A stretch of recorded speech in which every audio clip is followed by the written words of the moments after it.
To right for Rizzo. Way out of here. An upper deck shot.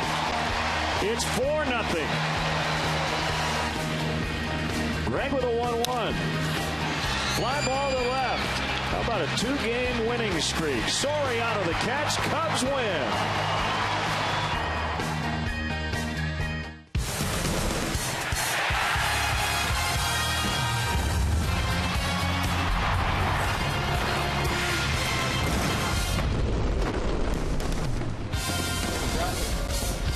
We greet you from Marlins Park in Miami, Florida for Chicago Cubs baseball here on Comcast Sportsnet. This long trip continues. The Cubs still have a chance for a 500 journey, 3-5 so far, and they've won 2 in a row.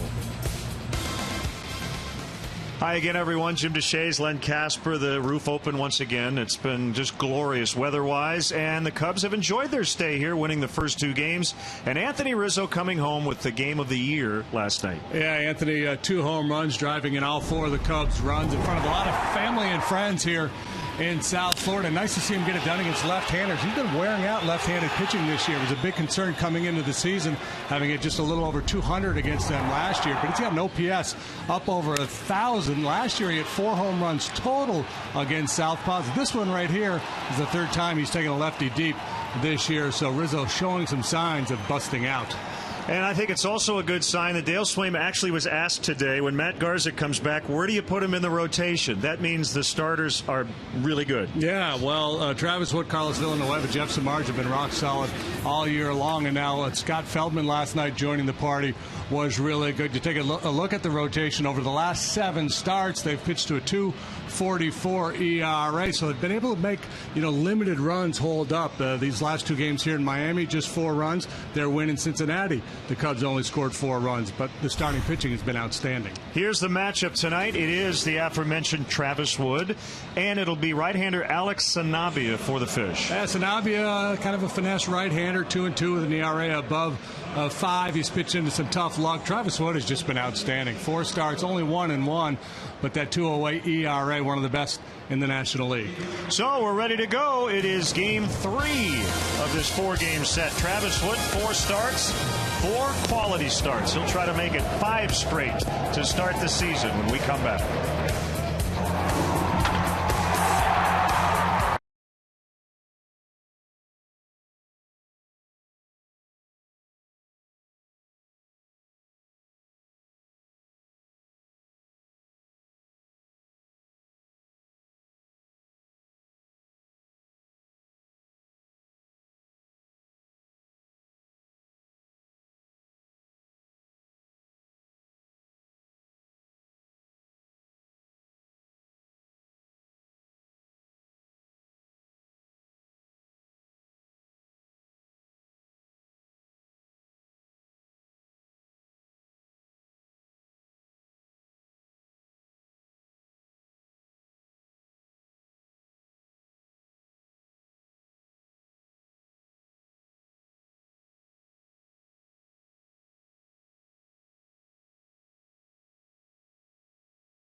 Baseball on Comcast Sportsnet is brought to you in part by your Chicago area and Northwest Indiana Lexus dealer, who invites you to test drive a Lexus today. Blue Cross and Blue Shield of Illinois. Through it all. BMO Harris Bank, helping money make sense. BMO Harris Bank, NA member FDIC. AT&T Uverse. Visit att.com/freeyourtv. Rethink possible. Ford. Check out America's freshest lineup at your local Ford store or at localfordstores.com. And by Southwest Airlines. Find our fares online only at southwest.com. Welcome back inside Marlins Park. Looks like the biggest crowd of the weekend to this point. Game 3 of 4. And let's get into the Cubs Southwest starting lineup. 4 seems to be the magic number. The Cubs have scored exactly 4 runs, 5 of the 8 games so far on this trip. DeJesus, Castro, and Rizzo now up to 200 on the year. Soriano, Scherholtz, Castillo. Luis Valbuena, the big homer on Thursday. Barney had a good night last night. And Travis Wood, the pitcher. Marlins defensively, they look this way tonight. Austin Kearns, the veteran, gets a start in left. Ruggiano's back in center. Giancarlo Stanton, the right fielder. Polanco, Valaika, Solano, Mahoney, third to first, and veteran Miguel Oliva behind the plate to catch our Lexus pursuing perfection starting pitcher for the Marlins tonight. It's 24-year-old right-hander Alex Sanabia. 2 up and 2 down with a 5.09 ERA. Allowed 26 hits and 14 walks in 23 innings, so there's been a lot of traffic on against this young right-hander. 7-5 for his career. He's fastball, sinker, slider, changeup guy. That is Corey Blazer, home plate umpire. Jim Joyce, the crew chief at first, will get the plate tomorrow. Jeff Nelson at second. Jim Wolf at third. Another breezy night. Roof open and we're underway. A lot of late movement on that 90-mile-an-hour fastball. Ball 1 to DeJesus. Sanabia facing the Cubs for just the second time in his career, and the last time it was at the old ballpark. Sun Life Stadium was its name at that time, back in 2010. And he's getting a lot of run on that two-seam fastball. He's a 32nd round pick of the Marlins back in 2006 from Chula Vista, side of San Diego. That one will get down, and DeJesus will take a look at it, and it gets past Stanton. DeJesus on his way to third, and he'll stand at third. That should be the 5th error of the year on Stanton, which is an incredibly high number for an outfielder this early in the season. And DeJesus just continues to swing a hot bat. Boy, after that rugged start, he's up around 350 over the last couple of weeks or so. And he's thinking extra bases as soon as he hits that one. And obviously with misplay by Stanton, he turns it into 3 bases. Cubs got a couple in the first last night. One in the first in the opening game of the series. Castro lines this one foul. Infield in. The Marlins not scoring runs. Mike Redmond deciding he's going to bring his guys in. So double and an error, I guess, is what we're hearing. Yeah, double and an error. Book it. Dano. You can write it in and ink. Gets by Olivo, and DeJesus will score as Olivo could not find the ball. 1-0.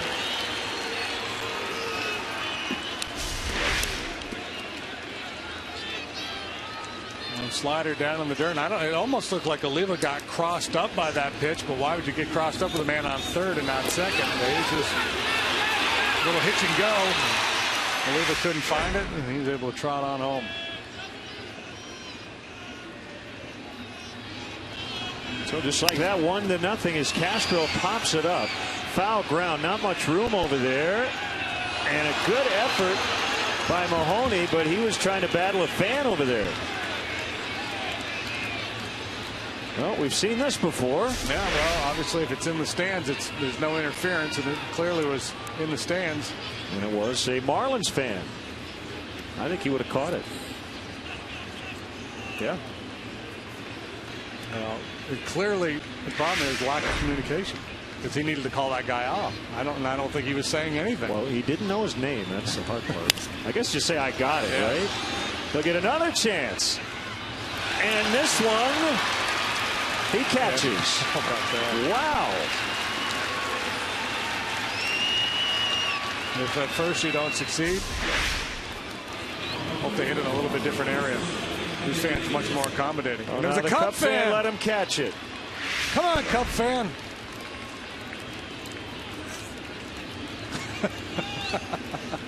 Okay.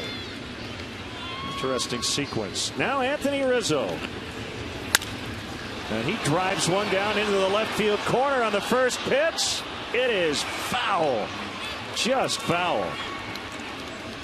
I love the approach, though. You know, the 2 home runs last night came off of left-handed pitching, and he's been jumping at the ball against righties, so he's working really hard at trying to stay inside the ball. Willing to, let the ball travel a little bit, hit it the other way. He's been Mr. First Pitch, too. He's done a lot of damage on that first pitch. One picked up by Solano. He spins and throws and gets it.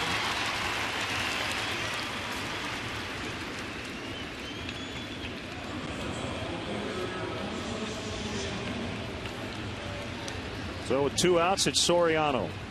Comes in at 271 with a homer. Just 2 RBIs. Still waiting for that patented Soriano hot streak. The 11 for 25 with 6 home runs.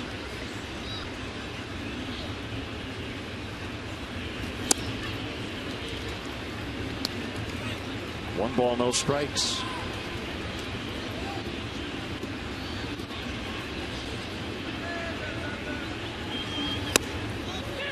Pretty aggressive with that fastball.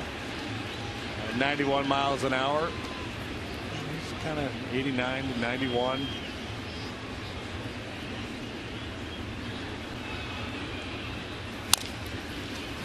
That backs up Polanco. Very solid defender. Gold gloves at 2 different spots. The Cubs have scored 4 runs on 6 hits in the first inning in this series, leading 1-0 for Travis Wood.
Marlins Southwest starting lineup. Mike Redmond just trying to move things around, do whatever he can to jumpstart this offense. Solano's been one of their hotter hitters, so he's going to lead off. Polanco, Stanton still without a homer. Kearns in left.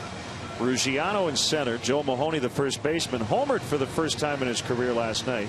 The veteran Miguel Olivo back at the plate. Chris Valleca and Alex Sanabia. Cubs defensively have David DeJesus in center, flanked by Soriano and Shearholtz. Valbuena Castro on the left side. Boy, Darwin Barney made the play of the night last night, but that's often the case. He's at second, Rizzo first, Castillo behind the plate for Travis Wood. He's our Lexus pursuing perfection starting pitcher for the Cubs tonight. And he's been really, really good. 1-1 with a 2.08 ERA. Look at that batting average against just 191. Last start, a no decision at Cincinnati against his former team in a strike on Donovan Solano. Cubs 3-5 on this trip, and they can win tonight and tomorrow. It would make it a 5-5 trip. Wouldn't that be something, considering how it started? They lost the first 4.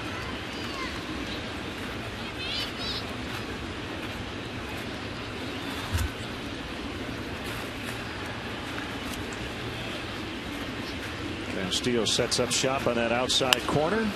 Wood hits it, and Solano smacks it foul. Yeah, it's amazing how you can go from being in a funk to being being red hot within a week in this game. Still very early. We haven't even hit May 1st. That one's yanked foul.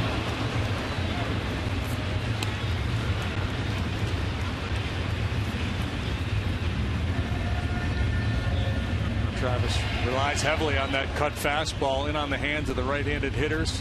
And when he gets some cheating in there, he'll turn that little changeup over, down and away. Another 0-2, and that one fouled off.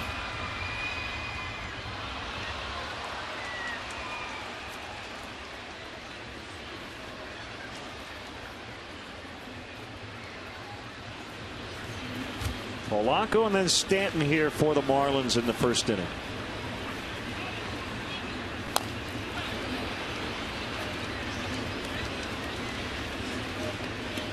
Wood has not fared well against the Marlins, but again, not a lot of those guys he used to face are still with this team. 2 starts, 2 losses, including one last year at Wrigley Field. He gave up 8 runs in under 5 innings. That was the Jose Reyes, Hanley Ramirez Marlins.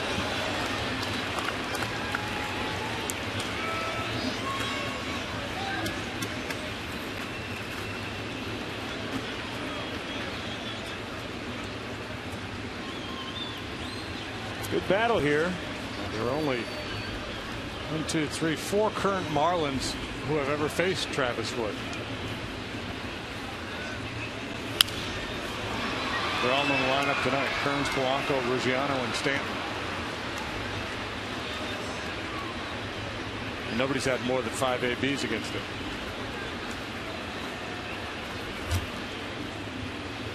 Both these clubs having to do a lot of homework. The Cubs in particular, finding out about these new Marlin players, their strengths and weaknesses.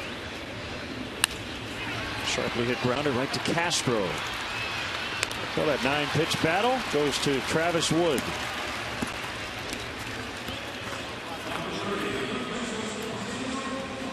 So last night, you may recall, when the Marlins came up to hit at some point during the game, I said, hey, look at that. They don't have a single guy in their lineup who has hit a home run. And I thought that's pretty bizarre. So I fired off an email to the good folks at StatsPass, and they responded. The last time that had happened, where a team had gone 23 games into the season running out of lineup without a single home run, it was the 1981 Padres. Wow. Played a game good against homework. the Mets. Yeah. Thanks to those folks. Matt Benson did that research for us. Ozzie Smith, Rupert Jones. Swing and a miss by Polanco. Luis Salazar was their cleanup hitter. Yeah, that doesn't sound like a lot of home runs to me. First sacker was a fellow by the name of Broderick Perkins. Not familiar with his work. I'm about to be, because I got the Google machine.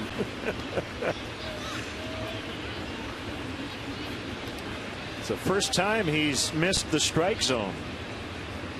11 straight strikes to start this first inning.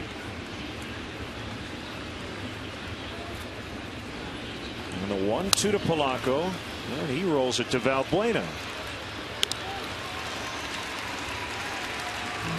Typically, with a guy like Wood on the mound, you figure it's going to be a busy night for the third baseman.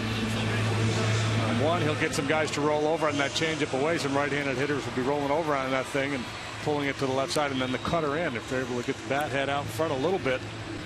See a lot of ground balls to third base. Valbuena with Stanton up there is backing way up. It's a prudent decision.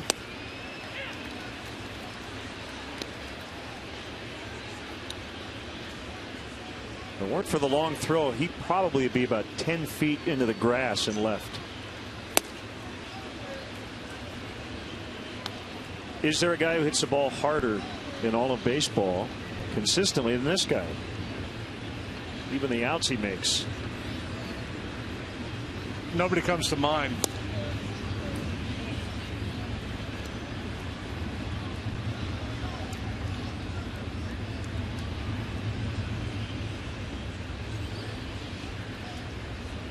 Woods 2-1 offering.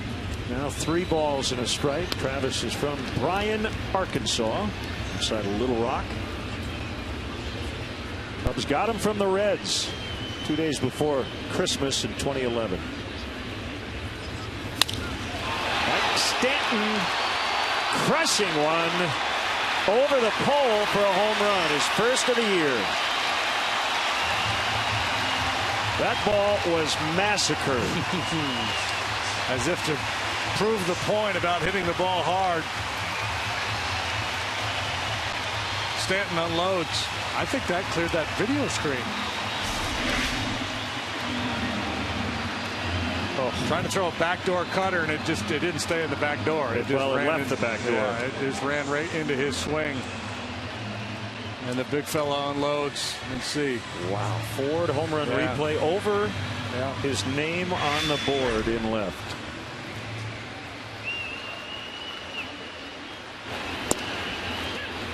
Yeah, that's one of those guys you circle when you go into the series and you go, he doesn't have a homer yet. Oh boy. Yeah. You're just waiting for that moment.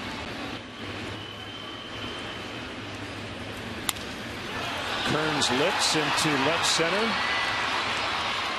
It's surrounded by David DeJesus. To end the inning, only the second homer allowed by Wood in his 5 starts. That ties the game at 1.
Run presented by Atletico takes place Saturday, May 11th. It starts at Wrigley, and participants will run around the neighborhood and finish under the legendary marquee. This year, runners who raise $1,000 can run a post-race victory lap around the warning track, and if you raise $500, enjoy brunch inside the ballpark following the race. To register, visit race2wrigley.com. Always a fun event for a great cause. So a 1-1 tie. Nate Scherholtz takes ball 1 outside. An absolute blast by Giancarlo Stanton. Probably about as far as he can hit one even in batting practice. And he did last night in BP in that area. think he went up to play with a little extra fire in his belly after that miscue in right field? Maybe so.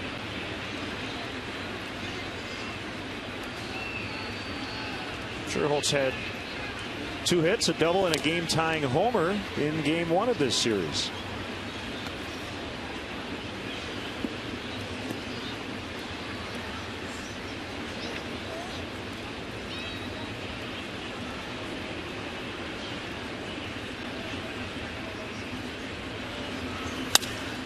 That will drop fair, and he'll have another extra base hit.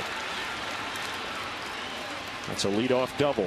That is such a good approach, and we've seen him do that a number of times. He really has been one of the better stories for the Cubs in the early going. But we showed you that two-seamer from Sanabia, how it runs away from the left-handed hitters. Doesn't have a lot of sink, though.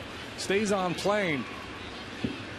So if you're willing to shoot it the other way, you should be able to do some damage. And Sherholtz was and did. 8 for 13 now here at Marlins Park. Leadoff double in the first, leadoff double here in the second.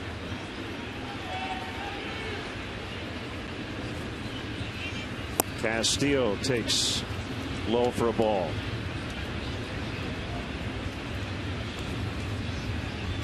Well, he's due 3 for his last 26.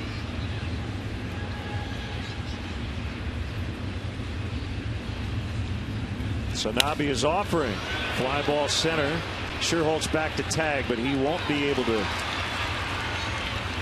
test Ruggiano. This wasn't deep enough.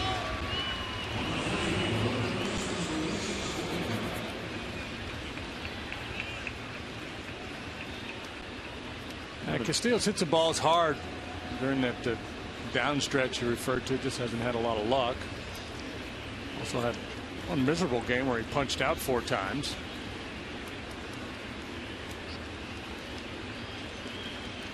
Now, Luis Valbuena hit the game-winning home run Thursday and admitted he tried to hit a home run. He said, "I didn't want to play extras."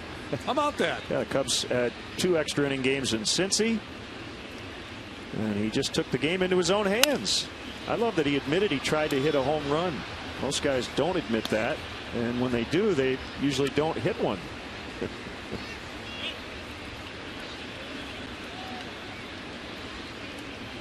I know, normally, right? It's, well, I was just looking for something to drive and looking for a pitch I could handle. He's like, no, I'm looking to go deep. I'm tired of the extra inning stuff. Let's go.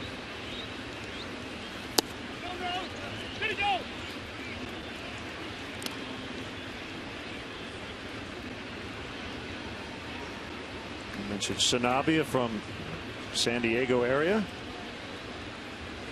32nd round pick in the 06 draft. His 17 games last year at AAA, each had 3 DL stints. Swing and a miss, 1 and 2. Missed most of the previous year with an elbow injury.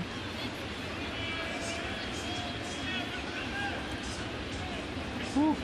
472 that home run by Stanton. 472. A little light, a little shy of Rizzo's at Wrigley. Gonna have to eat some more spinach there, Popeye.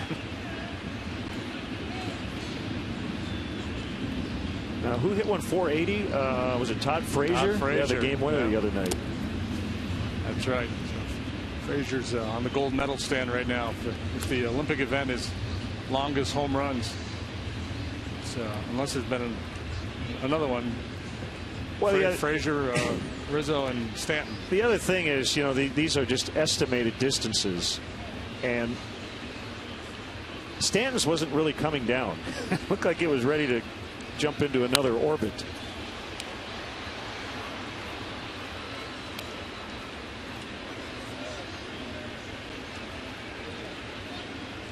Yeah, well, he does those high towering home runs. They're so impressive to watch from up here. And that little bump 60 feet away from home plate, not so much. Sanabia's 2-2 inside. Barney on deck. Full count on Valbuena.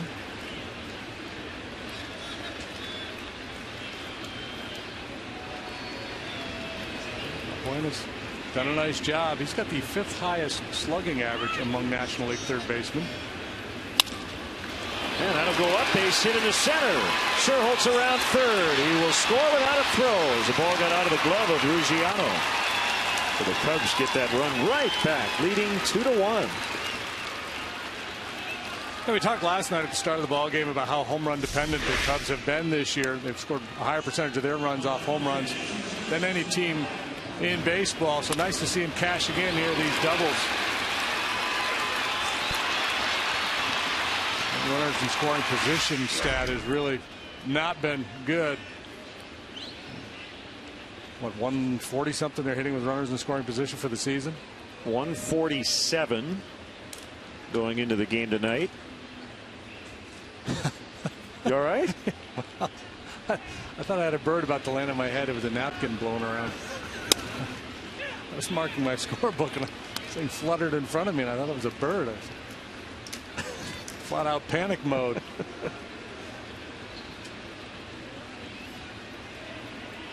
Well, great night for Barney last night. 3 for 3 with a double. He was hit by a pitch and, as we mentioned, made the defensive play of the game. Foul tip. Yeah, and you know, all the unearned runs the Cubs have allowed this year, this could have blown up into a really big inning for the Marlins. Feldman airmails his throw. Barney gets way up top to not only catch it, come down, get the bag, and convert the double play. That is pretty slick stuff. That's why he's a Gold Glover. Coors Light freeze cam. He claims he can dunk a basketball. I want to see it. Probably not a good time to ask him that. He hits into a 5-4-3 double play. Valbuena with the RBI single, his 10th ribby of the year, and the Cubs have a 2-1 lead early.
Back to the Barclays Center in Brooklyn for Game 5 of the NBA playoffs. What a game today. Tune in at 5:30 for live pregame coverage as the Bulls try to end the series in Brooklyn. Neil and Stacy will have Bulls Nets Game 5 Monday night at 5:30 on Comcast Sportsnet. Triple overtime today. Bulls a winner. Nate Robinson, 34 off the bench. They were down big late, came back, got it to OT. Yeah, everybody was watching in the press dining room. A lot of drama in that game. That's when you know, as an athlete, as a player, you got to win this. You put so much energy into it, fight so hard for so long. So Wood has his second lead of the night, courtesy Sherholtz and Valbuena. And he'll face Justin Ruggiano, the center fielder. Outside, ball one.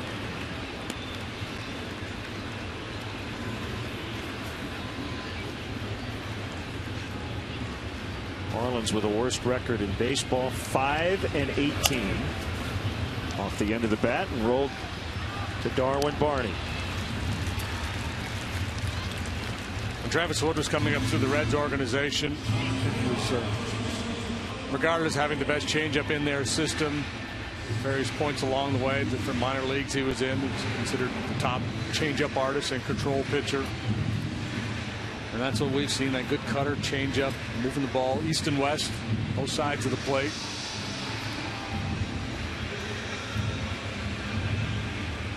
I think that's the MO against a lot of these young Marlin hitters too. Just take a little off. You know, most guys get to the big leagues, they can handle the fastball, but struggle with the off-speed stuff.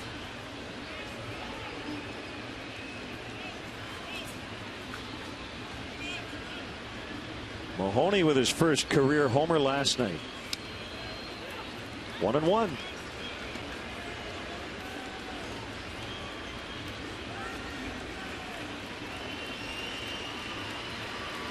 Miami just 1-8 against lefties. Well, honestly, you're going to struggle to find one particular split or area in which they have a good record when you're 5-18. They're 4-10 against righties, 2-9 at home, 3-9 on the road. Scherholtz will get there.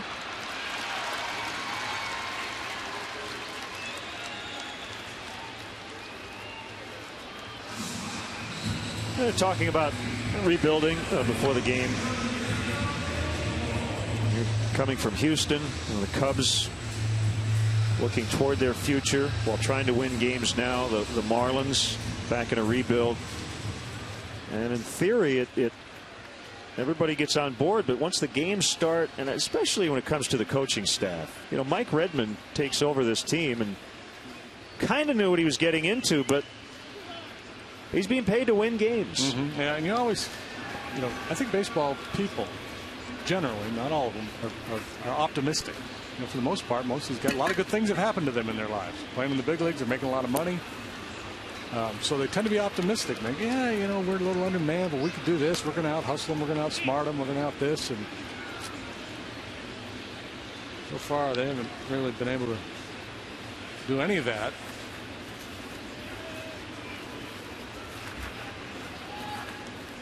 But the circumstances in Miami are so different because of, you know, where they were, all the payroll, that, you know, the money they spent to build this new stadium, taxpayer money. So there's all this optimism that they were going for it, and then they just slammed on the brakes, started dumping players and payroll. So there's kind of an Eeyore, like dark cloud hanging over the Marlins right now. Well, the abruptness of it. You know, it wasn't part of a master plan that had been formulating for a couple of years. The plan was, we're building a new ballpark, we're going to get high-priced players, we're going to keep our guys, we're going to spend more money, and we're going to be really, really good. Full count on Olivo.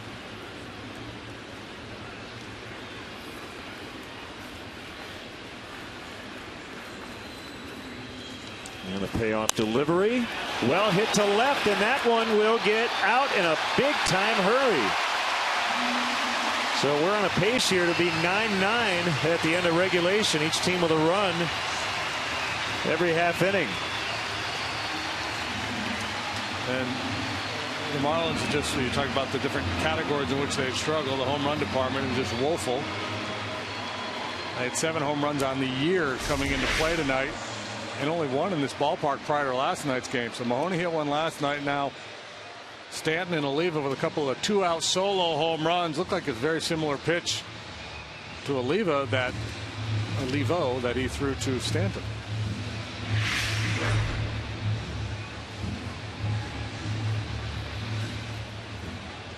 So his second of the year. Both homers for the Fish coming after 2 are out. Stanton in the first and Olivo here in the second. And Valleca fouls. You know, and generally you think, well, solo home runs aren't going to beat you. But if you give up 1 an inning, that'll beat you. That'll beat you. Wood last year gave up a career high 25 in 26 starts.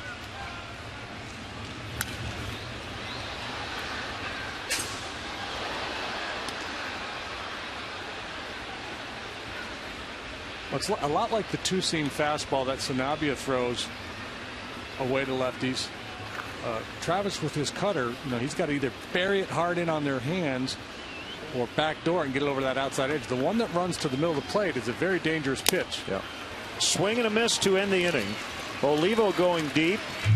So we're 2-2 after 2 on a beautiful Saturday night in South Florida.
You come out and enjoy a game at beautiful Wrigley Field. The Cubs return for a 10-game homestand starting this Monday night, April 29th. Tickets are available for all 3 matchups. The Padres, Reds, and Cardinals are coming to town.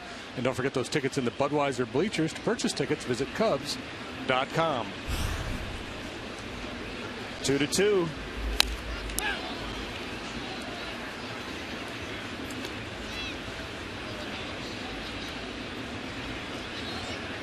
So Travis Wood with a foul strike, handles the bat well.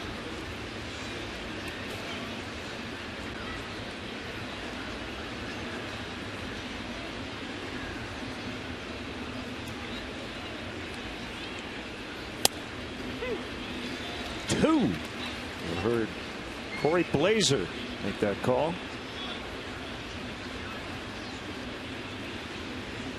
No need to say strike, just 2. He got him. And Olivo will have to complete the out. First strikeout for Sanabia. So the St. Paul Saints of the Northern League will take on the Gary South Shore Railcats in an exhibition game Saturday, May 11th. They will not have any umpires. Really? Yes. Kind of like Sandlot ball, make the guys in the field make the call. You're going to have a judge in a robe behind the mound, call balls and strikes. 12 little leaguers will kind of serve as the jury. As DeJesus skies in the left, Austin Kearns will take care of it. 2 quick outs. So if you have close plays and the runner safer out, the jury will render its verdict, and then the judge will break any ties. Fans can take disputes to another judge in the stadium. And while this sounds totally crazy, the executive VP and general manager of the team, Derek Scherer, actually thinks that it will make people appreciate umpires more. They'll realize how difficult it is. Yeah, maybe. The question I have is, how long is this game going to take? Yeah, I put those kids on the clock. So where the kids will be, I'm guessing in some seats behind home plate? Probably with signs, safer out. Yeah. But this is an exhibition game. An exhibition, yeah.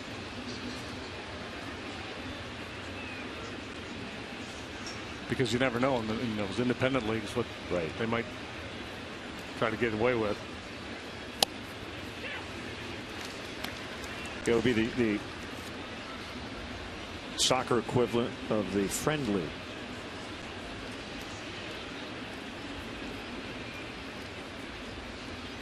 (2-1) to Castro, and he pops into center.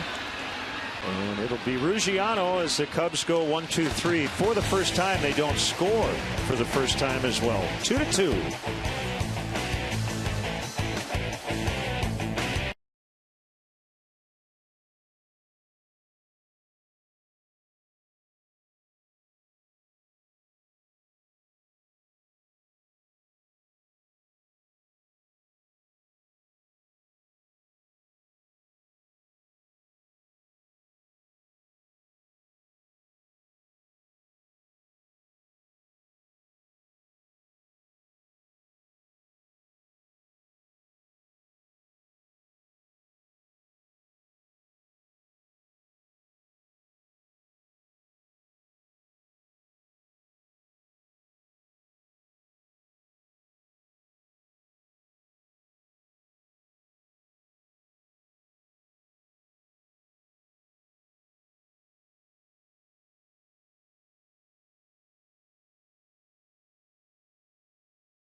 Back later on tonight, our AT&T tweet of the game. Big group of Cub fans there. I'm guessing there might be some Rizzo family and friends. Yeah, about 75 to 100 per day. Anthony bought about 20 tickets and is sleeping in his own bed up in Parkland, which is about a 45-minute drive. And a strike called on Sanabia.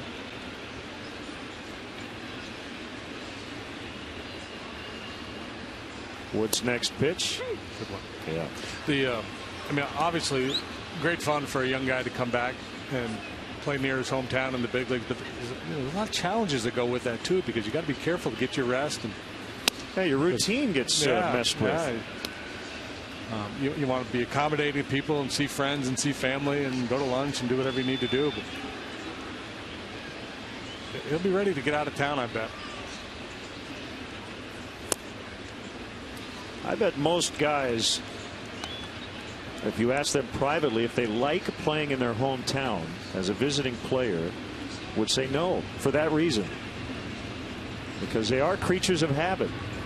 Swing and a miss, he got him. Sanabia got him, so he comes back and gets Sanabia. Yeah, you know, I think that when you're younger, when it first happens, it's really exciting and it's really cool. And the longer you're in the game, I think that kind of goes away a little bit. But as you mature as a player, you get better at dealing with it too. You know, got to hit that no button every now and then. So no, sorry, can't do it. Got to go to the yard.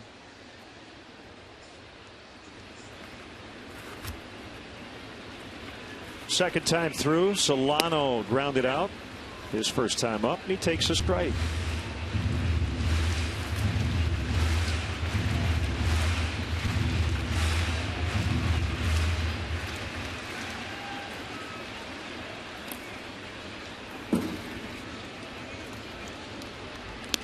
Jonathan Sanchez gets a 6-game suspension for throwing at Alan Craig last night, and he's going to appeal.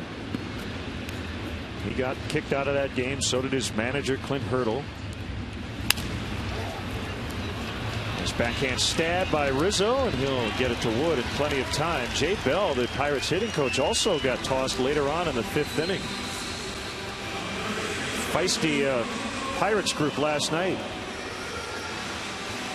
And they got a 5-2 lead over the Cardinals late tonight. They've been playing good ball lately. But yeah, Sanchez gave up back-to-back home runs to start the ball game. Neil Walker, 6 stitches in his right index finger. He had his hand stepped on last night. Not sure if he'll go on the DL, but he's going to miss some time. High to Polanco.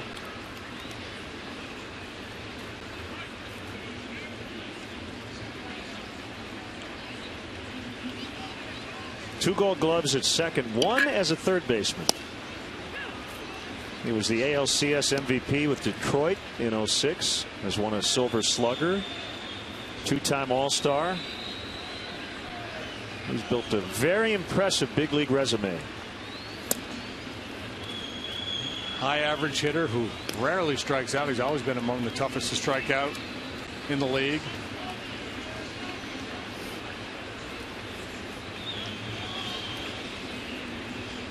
Darwin Barney tied his record in 141 consecutive games without an error as a second baseman. I talked to him briefly about it the other night. Said he was very proud of Darwin.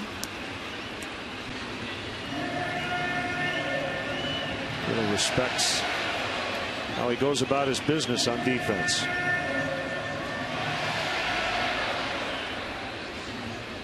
Even though Polanco's playing third, he still is #1 all-time in fielding percentage among second basemen. And Barney will backhand. And Rizzo can't handle it. Polanco is safe. As much as Polanco respects Barney, he did not want him to make that play. And Barney telling Rizzo that was on me.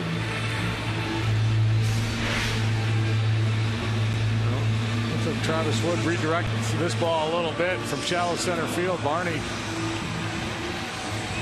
a little offline with the throw, and Rizzo not able to pick it.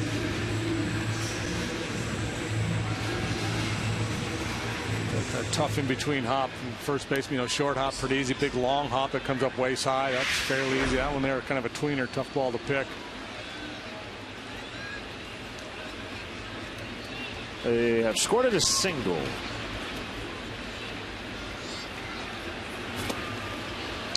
Yeah, that'd be a tough error, wouldn't it, to charge the second baseman an error on the ball where he had to make a jump throw from center field. Giancarlo Stanton with his first homer of the year. Well, he could chop that up into 2 or 3 home runs.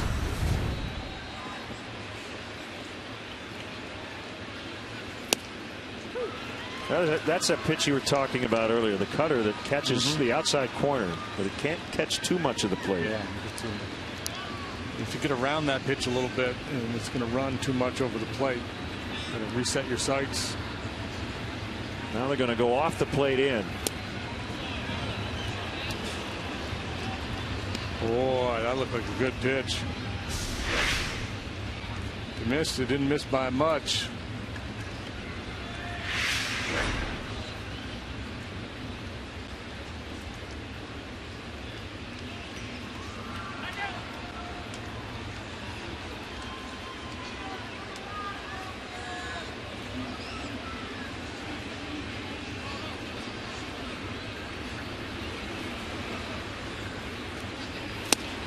That time he got him, so Stanton strikes out to end the inning.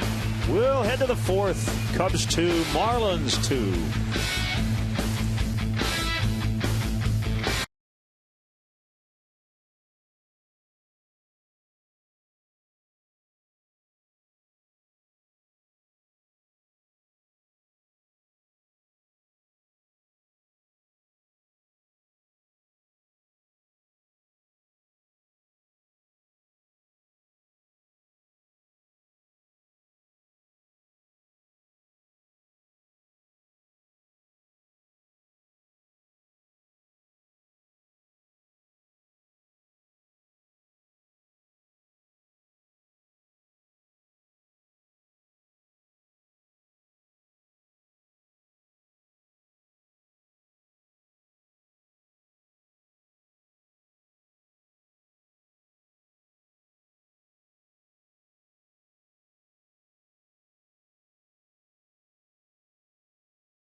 fourth inning is brought to you by the new Cool Ranch Doritos Locos Tacos from Taco Bell.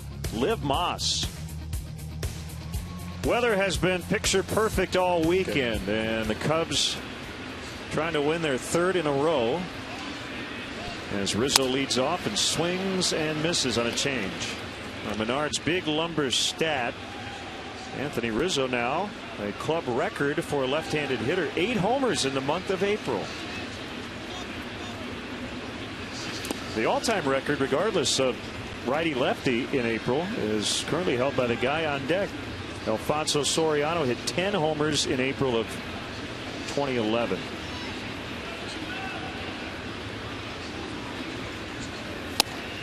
Inside, 2-1. Yeah, it's nice to get off to a start like that. Put a little money in the bank, so to speak.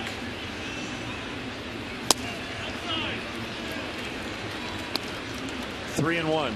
Keyhole here. One pitch, one spot. If you don't get it, disregard. Didn't get it. Get over breaking ball. You don't want to swing at that. It's coming here. Maybe a little changeup.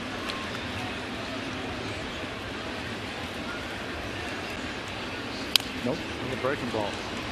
Now a slider and able to fight it off.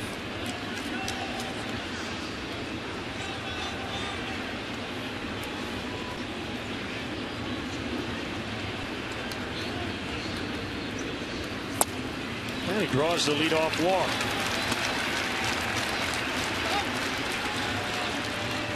Cheering the Cubs as they battle the Reds Saturday, May 4th at Wrigley Field. Game time is 12:05. Come early for a special Derby Day promotion. The first 10,000 fans will receive a women's Derby hat.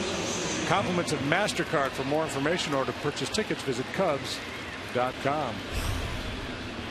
Thanks to Anthony Rizzo for modeling the Derby hat. Soriano grounded out his first time, and he look out. Made David Bell dance down there third. Quick feet.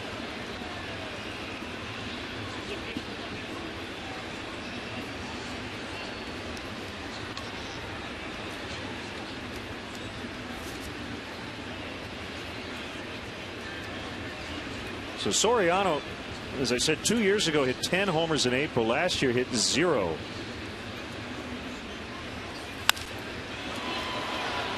And he's going to fly out to Stanton.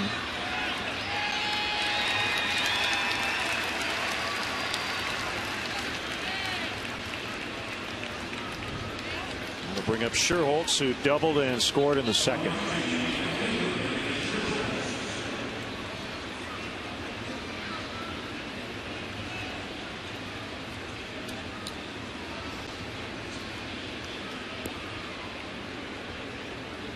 Nate hitting .323, off to a really good start in his first year as a Cub. Playing every day against righties.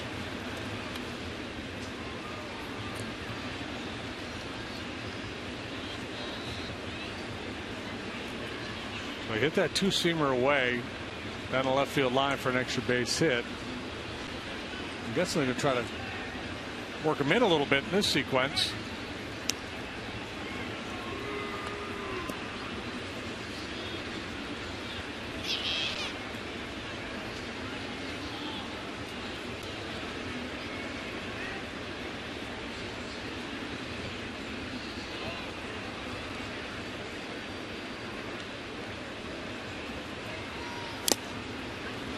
Foul tip.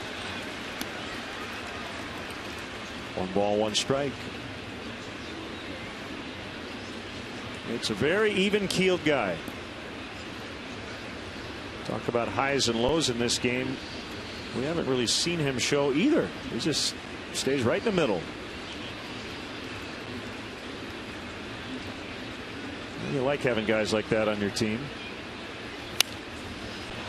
You're going to have a few guys who run hot and cold. Yes. But you need certain guys you just, as a manager, you don't have to worry about. Yeah, that solid approach really serves you well too. I mean, you can't help it when you're going good to, come to the ballpark with a little extra bounce in your step, but it's the guys that can handle the downtimes that really survive in this game.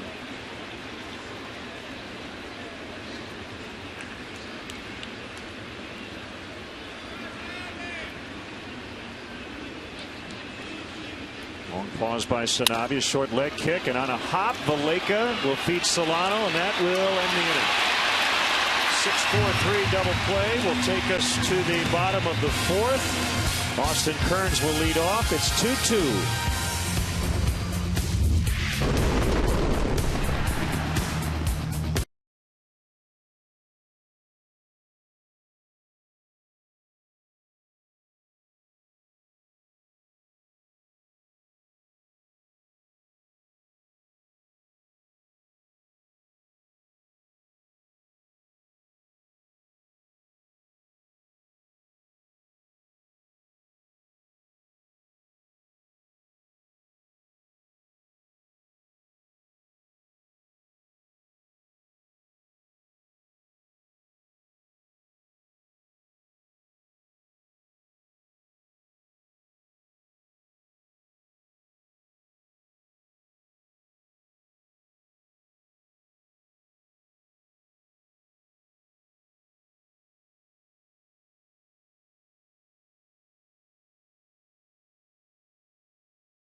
Cubs Charities Pink Out, presented by Advocate Healthcare.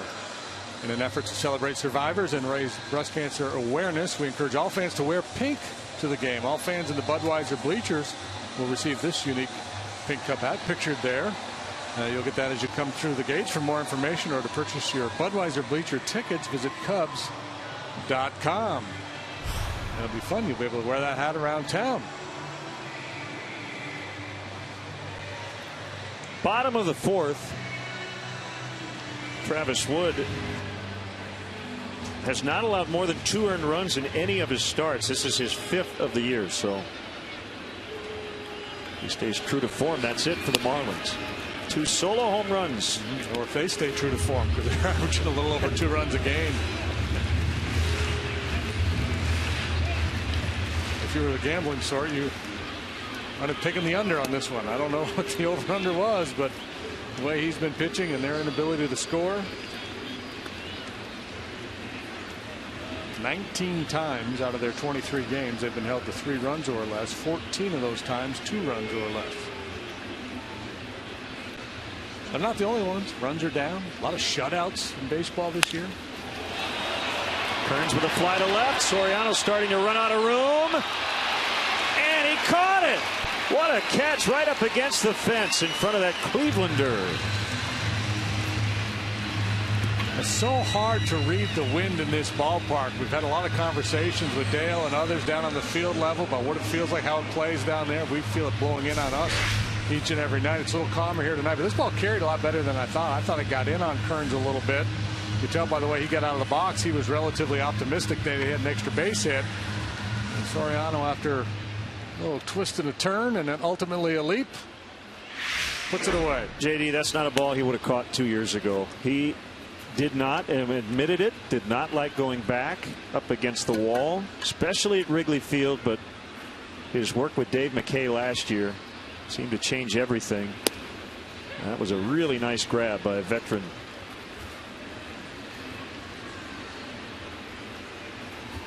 And a big out. That was a leadoff guy. Kearns would have been at second base. Yeah, Soriano and Dave McKay really have clicked. And it's hard to argue with McKay's success as a first base and outfield coach. And Soriano's never been afraid to work.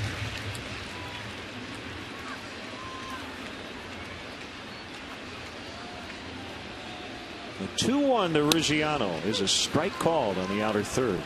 Yeah, I think they're going to be careful with Ruggiano with the fastball. He's a good fastball hitter, so just about everything's going to have a little bit of a wrinkle in it, either a cutter or the changeup.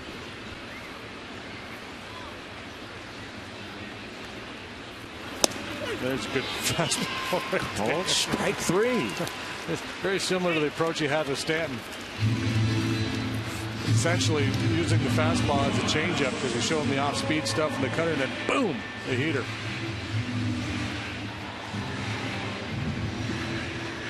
So he has struck out 4.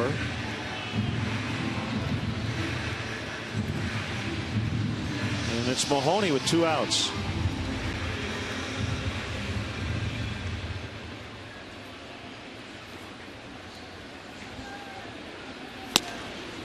Caught the corner. Our Avis slow-mo replay. Mahoney battling some Marlins fans for a foul ball. Now the next pitch into the lap of a Cub fan to make the catch. Maybe the Cub fans are just very sensitive about getting involved in anybody's business. Yeah.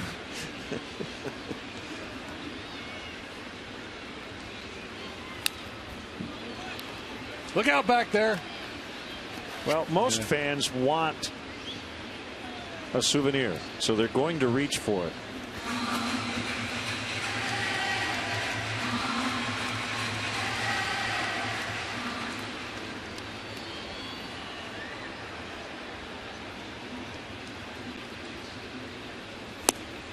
Just outside.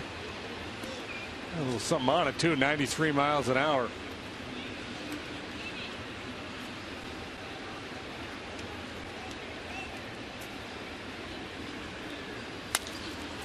Popped him up. Valbuena emphatically calling off Castro and Wood to make the catch. Alfonso Soriano, we know about his work at the plate, but really has improved defensively the last couple of years. 2-2.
Final game of this long road trip as Soriano and the Cubs face the Marlins of Miami. Tune in as the Cubs look to put the finishing blows on the Marlins. Cubs-Marlins tomorrow, 11:30 for the pregame on Comcast Sportsnet. Carlos Villanueva will take the ball for the Cubs tomorrow afternoon against veteran Ricky Nolasco. Carlos 1-0 with a 1.53 ERA. Nolasco is 1-2. His ERA 3.81.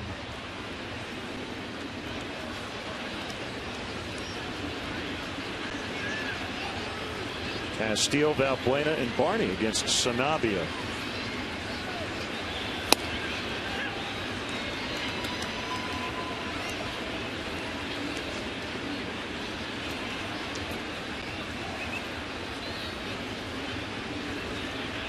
kick, the pitch, swing and a miss. Good slider there. Sanabia first came to the big leagues in 2010 with the Marlins. He made 12 starts that year, was 5-3. Just a little bit of time with them in 2011. Was back in the minor leagues for most of the season. And last year did not appear in a big league game. He spent 3 different stints on the minor league DL.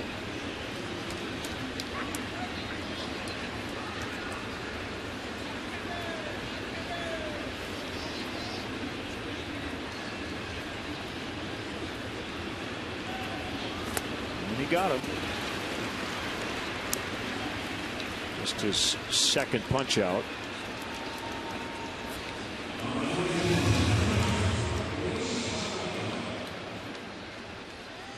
Here comes Valbuena. RBI single in the second. The Cubs have led twice. The Marlins have come back to tie the game both times.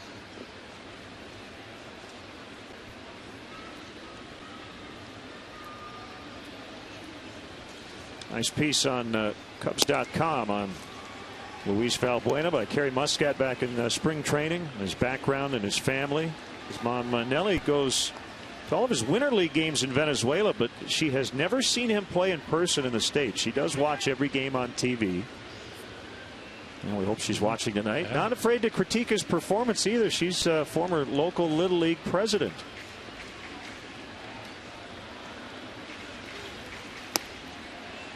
Two and 0. Luis doesn't know his dad, but he was raised by his mom with his uncles helping out.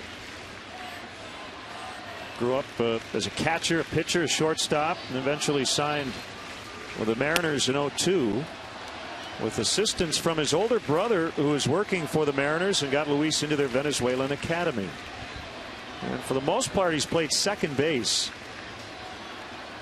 Getting a lot of time at third here with the Cubs since last year. That's a strike, 3-1.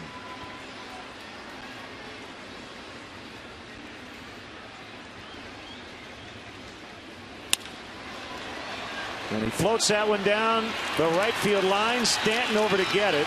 Valbuena hustling. And he is saved. What a throw by Stanton. Looked like Valbuena had an easy double, but Stanton almost got him.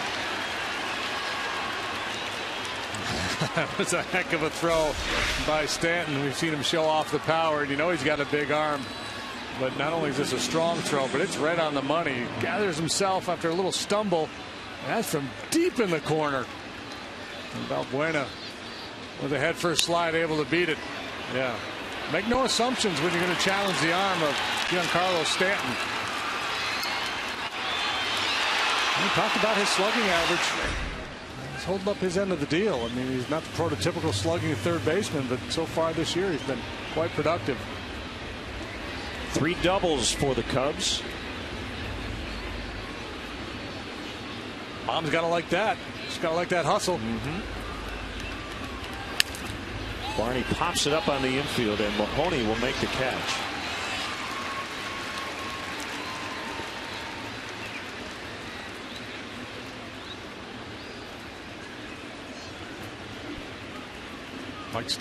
Mike Redmond rather, will always have a special place in his heart for this young right-hander. Sanabia was the winning pitcher in Redmond's first win as a major league manager. Came in New York. They were swept in their initial series by Washington and then beat the Mets 7-5. Sanabia went 6 shutout innings in that ball game. Well, they have 5 wins and he owns 2 of them. Ouch.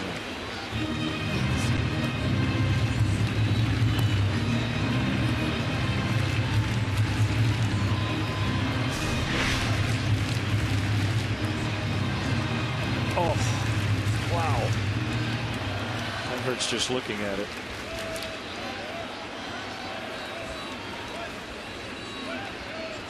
That'll leave a welt. Travis Wood says, that's for taking me deep.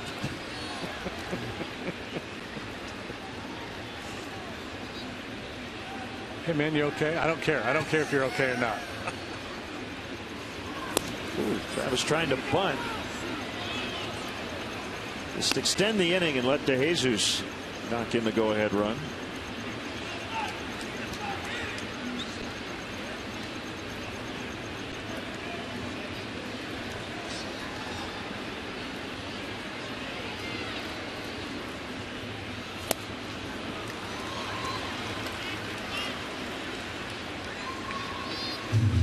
I'll be fully aware of the fact that Travis Wood's a good hitting pitcher, and he's treating him like a good hitter. I'm just going to throw him cookies. Got him on a slider to end the inning. Valbuena's 2 for 2. He doubled with 1 out, but was stranded there. Still tied.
Stats and tweets with Cubs in-game live only at CSNChicago.com. Brought to you by Comcast Business Class. 2-2 tie. Travis Wood back to work.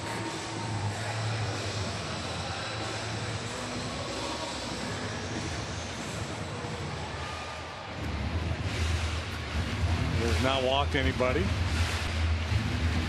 3 hits, a couple of long ones, and then the infield single by Polanco.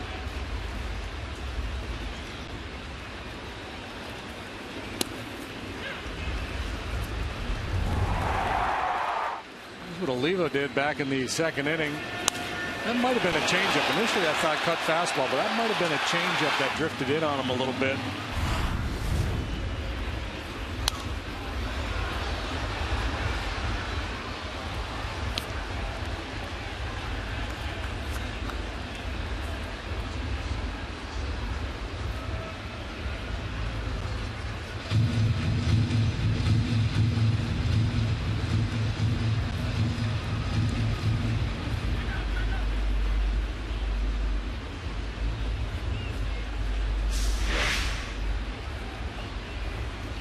Aggressive hack there, just didn't get the head out.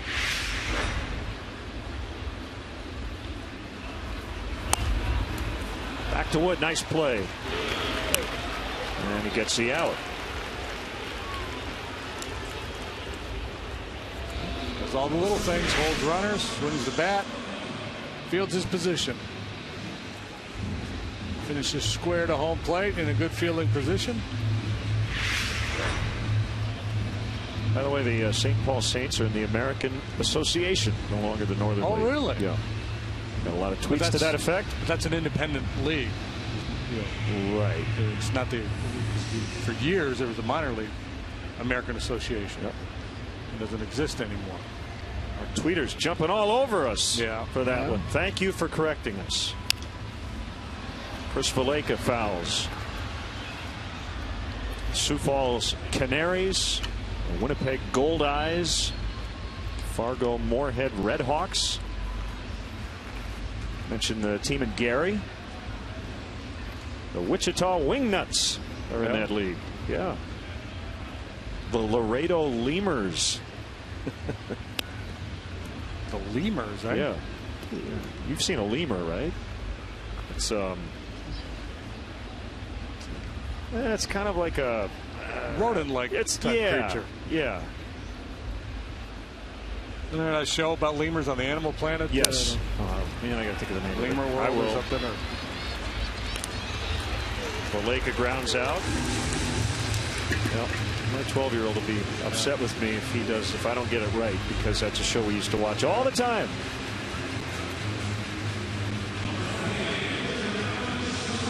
Zaboomafoo.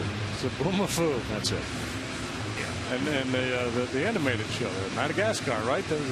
Lemur was like a big star of that. Okay.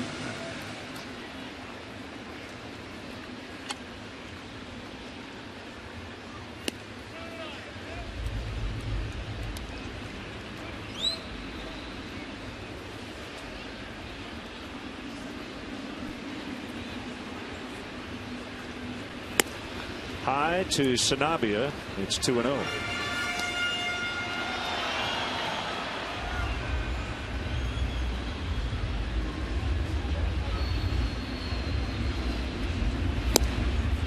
Inside 3-0. Don't want to walk the pitcher.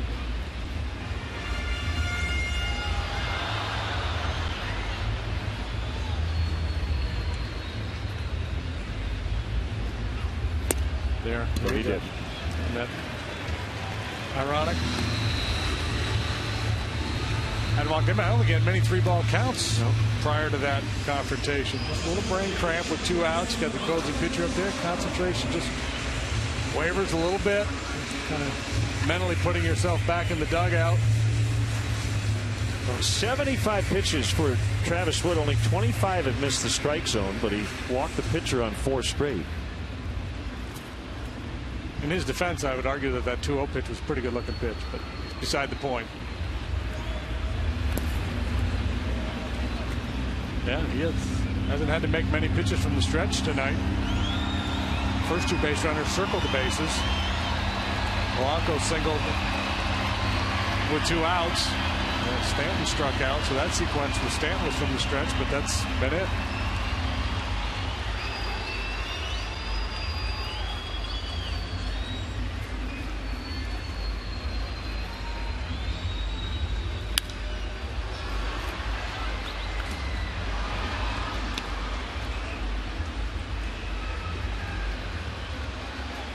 A nice note from Kyle Stanfield, watching the game tonight with his newborn son.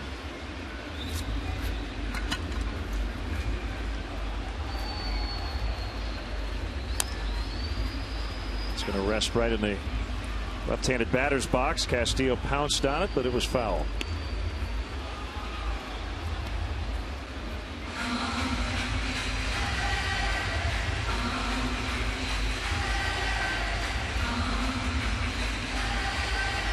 Job by Scott Feldman last night. His first win as a Cub. Talked to Jeff Samart after he threw today. Index finger seems to be all right. Said it really doesn't bother him at all when he throws. And he should be ready to go for his next outing, which would be Monday against the Padres at Wrigley Field.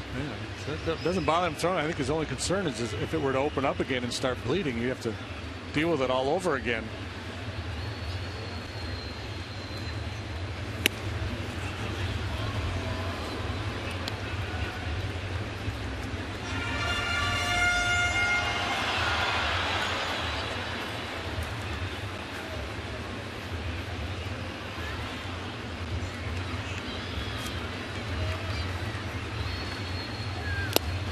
Foul, tip, strike 3.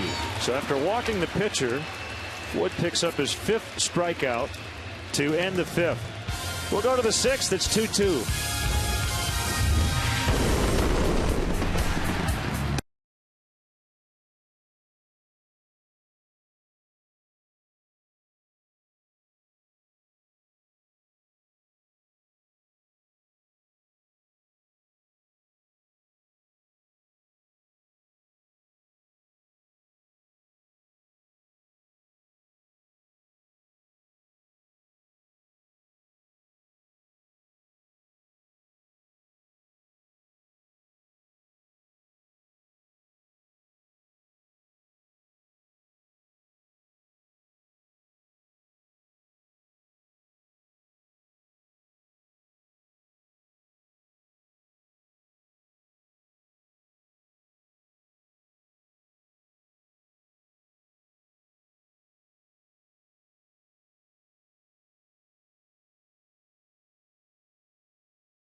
whether the Cubs are home or on the road, guided tours of legendary Wrigley Field are available. Tours include visits to the press box, clubhouses, dugouts, as well as a chance to actually step on the field. This must-see Chicago attraction houses almost 100 years of history. For game days and non-game day schedules, or to book your tour, visit Cubs.com/tours. Do it today. You will not be disappointed. Alex Sanabia and Travis Wood, a 2-2 deadlock as we hit the 6th inning. And the Cubs will have the top of their batting order: De Jesus, Castro, and Rizzo.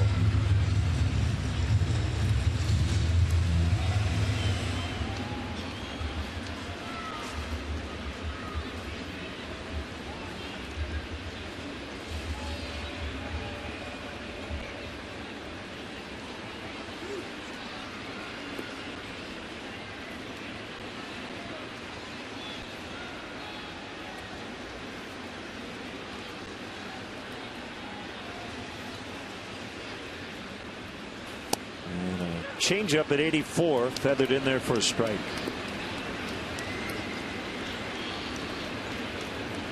Seattle Mariners third base coach Jeff Datz has announced he has been diagnosed with an undisclosed form of cancer. He may be away from the Mariners for part of the season while he receives treatment.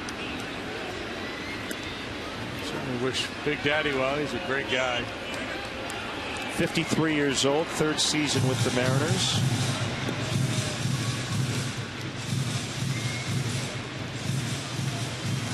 Short big league career, 7 games with Detroit.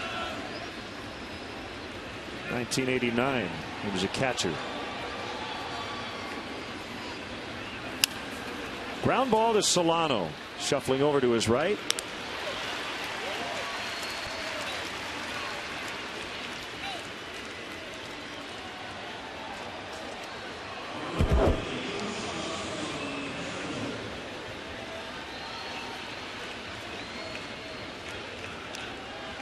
Castro's had a quiet trip at the plate. 6 for 36.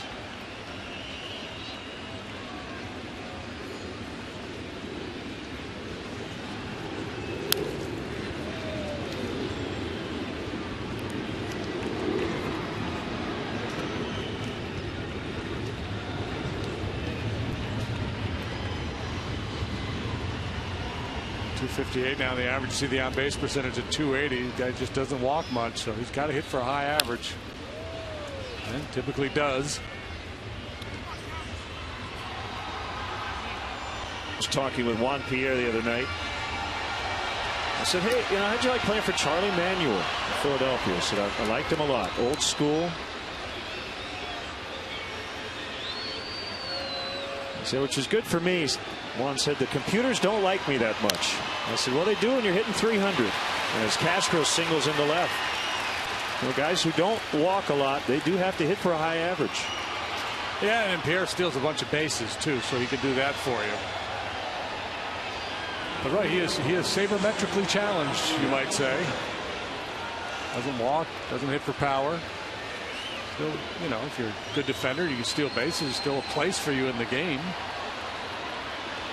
You just have to do it really well. Yeah. Well, in 03 with the Marlins, 361 on base percentage, 374 the following year, but he hit 326 that season.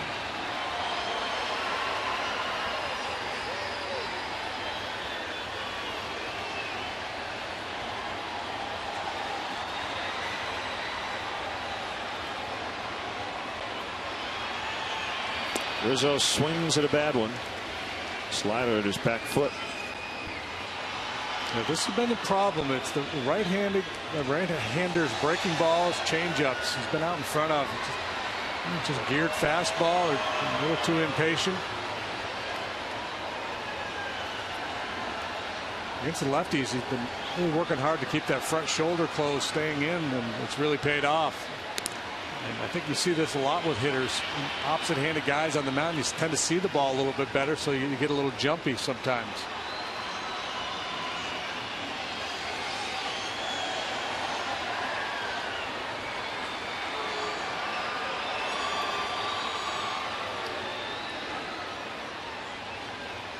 0-2 off the corner.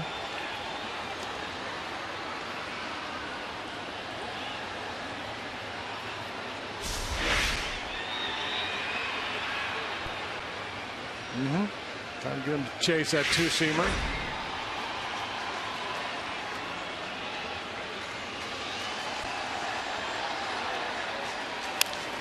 Way out in front. Boy, that ball pinballed around. It actually hit a railing, I believe. Bounced back about 2 sections. Yeah, I think that ball was going to hit him in the back foot had he not hit it. This thing is really down and in.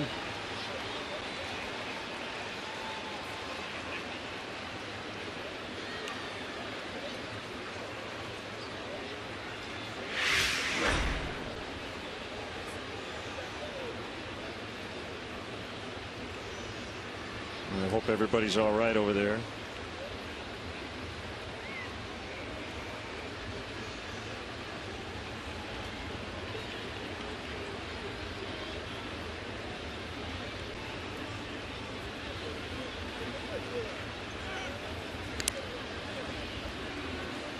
Well, the Braves, who have been red hot, lost again today. They're having a tough time with the Tigers.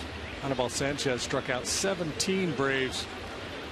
And last night's ball game today, Detroit beat Atlanta 7-4.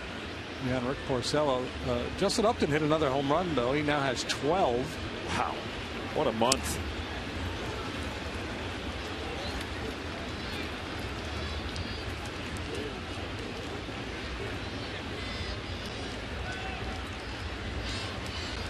Orioles have won the first 3 games in Oakland this weekend. 7-3 the final today.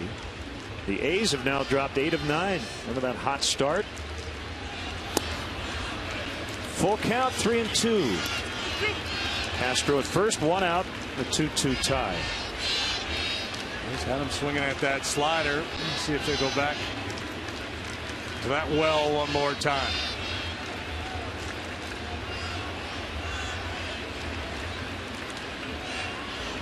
Castro runs, ball 4.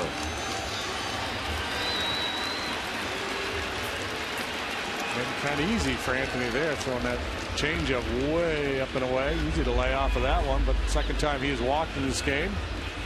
That's part of it too. If you're struggling, and he's been struggling with right-handed pitching, you got to be willing to take your walks, just battle, have good at bats.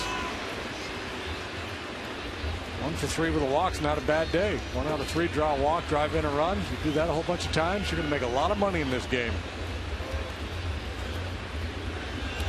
Sanabia has walked 2, and it's been Rizzo both times. Funny how that works. The guy hit 2 home runs the night before. All of a sudden, everybody's real careful. Yeah.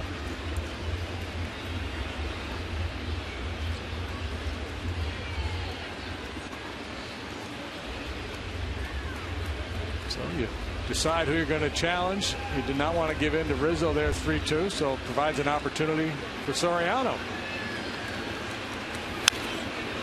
Good rip at a fastball and fouled it off. Our AT&T U-verse multi-view. As the Cubs are trying to get the lead for the 3rd time. Castro the lead man at second. Rizzo behind him at first. And the cleanup hitter at the plate with just 2 RBIs on the season. 0-2.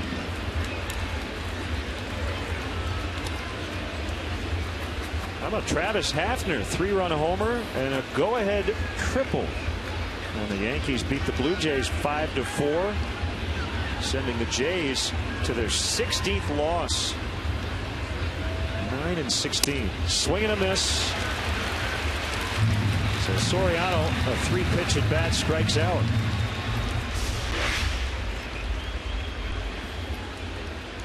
Beat him with a good low fastball.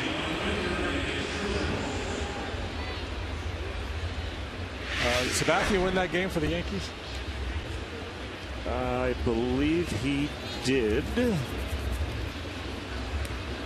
believe that is the 10th consecutive season that he has at least 1 win over Toronto, and that's a record. Yeah, he did. 4-2.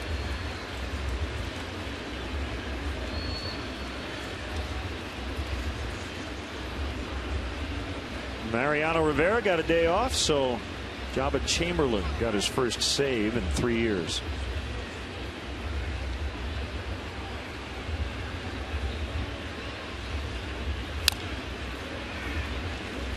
John Gibbons, the Blue Jays manager, after the game said, quote, "You know what? Right now we're not good enough." It's that simple. Kind of sums it up. He'd been ejected in the 2 previous ball games.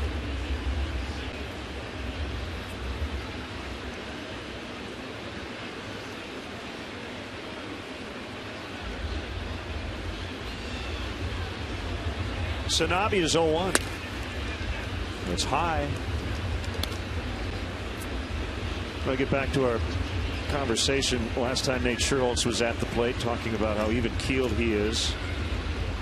Some guys kind of run hot and cold. I think the times you got to worry as a player is when your mood doesn't match the team's mood. In other words, if the team's struggling and you're doing well and you are in a good mood, or if the team's playing well and you're in a bad mood because you're struggling, that's when it gets a little tough. There's nothing else faking. Yep.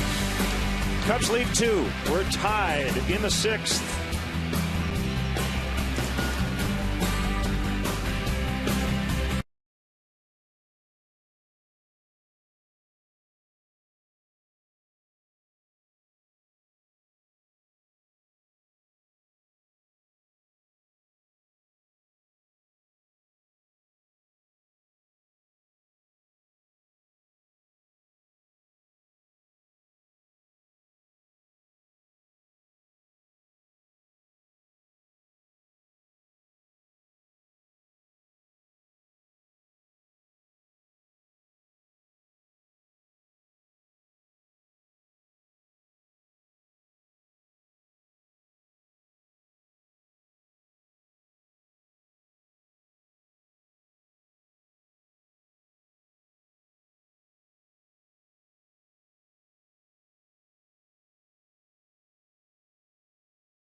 Is the #1 source for live baseball everywhere you go. Available for iPhone, iPad, Android, and BlackBerry 10.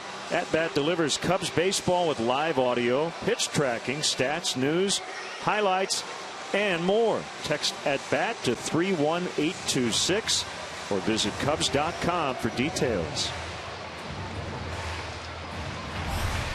Tie ball game, bottom of the 6th. Polanco 1 for 2 against Travis Wood tonight.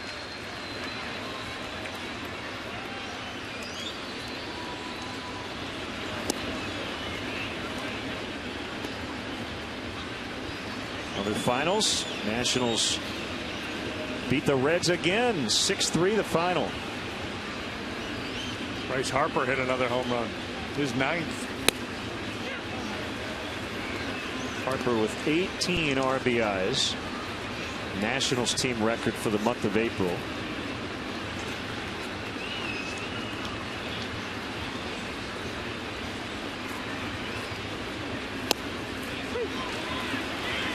That's 1-2.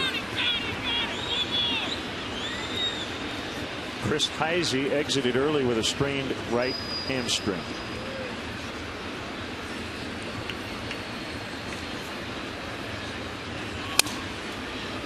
Polanco cracked his bat.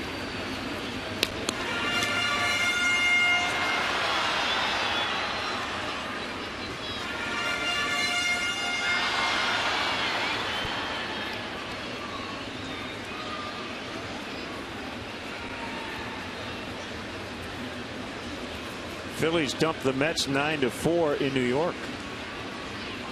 They've won 5 in a row at Citi Field.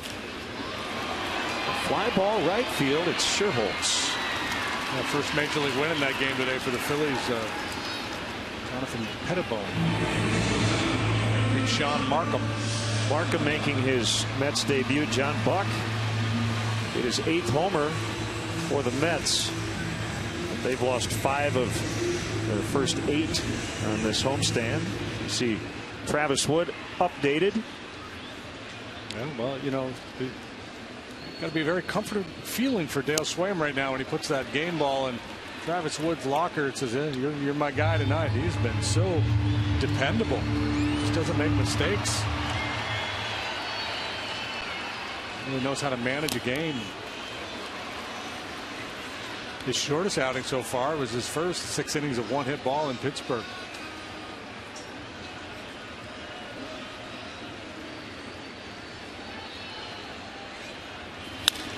0-2 is hit down the right field line. Sherholtz playing off the line with a long run. He made the catch. What a grab by Nate Sherholtz. How sweet is this catch? He had a long way to go. Big, strong right-handed pull hitter Mike Stanton. Giancarlo Stanton at the plate, but he closes ground, leaves his feet, and hangs on for dear life. He really scraped up that left arm.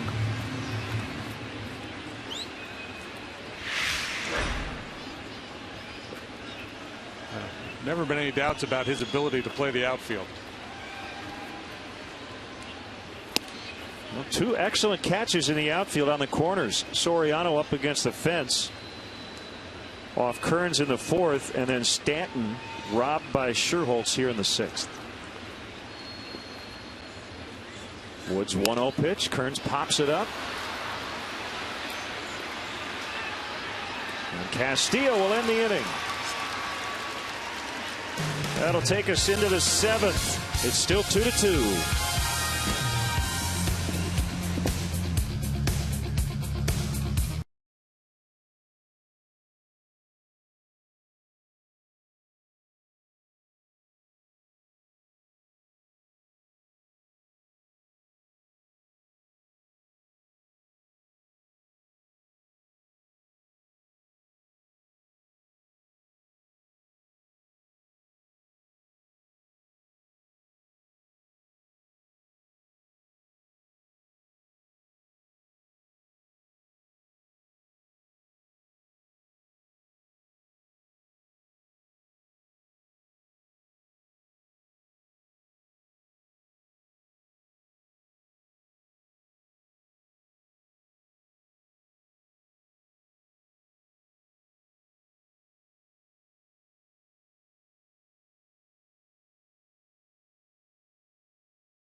A couple of excellent catches.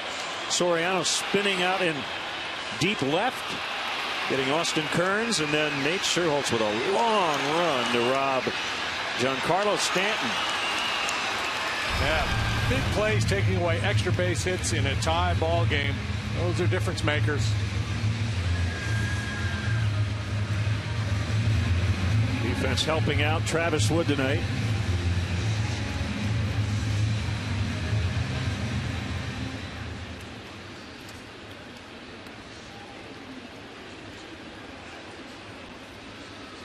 Castillo leads off.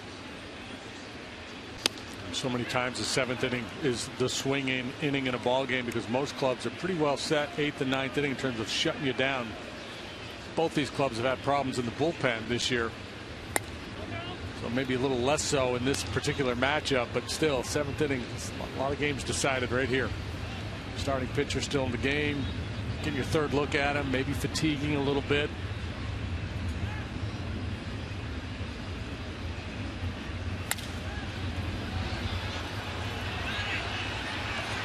And nobody catches it. Stanton just kept looking at Solano. That's got to be the right fielder's ball. Boy, Stanton really did not put very good effort in on this ball at all. He's just kind of cruising in, assuming Solano was going to make the play, and it's a much easier play for a hustling right fielder to close on this ball. Cubs will take it. Leadoff man is on. So the Cubs making plays defensively, the Marlins not. That goes down as a hit for Castillo. Now Valbuena.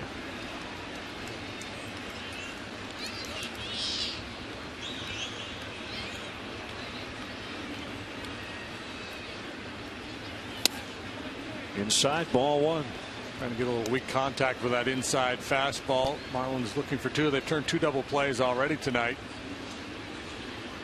Cameron Lowe getting ready in the Cub bullpen. Valbuena pretty adept at pulling that inside pitch, though, and he's got some room to work with. Solano cheating towards the bag. That's deep. Kearns back on it, and he makes a nice catch. That'll send Castillo back to first. 3 really good swings tonight for Valbuena. That might have been the best one, and then he makes it out. Yeah, well, stays on that 2-seamer and really gets through it. And nice play by Kearns.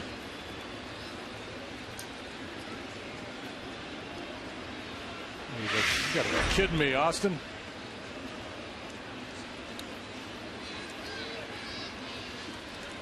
Darwin Barney with Julio Bourbon now in the on-deck circle for Wood.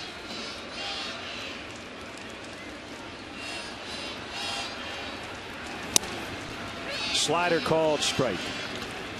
Pirates beat the Cardinals 5-3 the final. A.J. Burnett beating the Cardinals for the second time in 10 days. He's 2-2.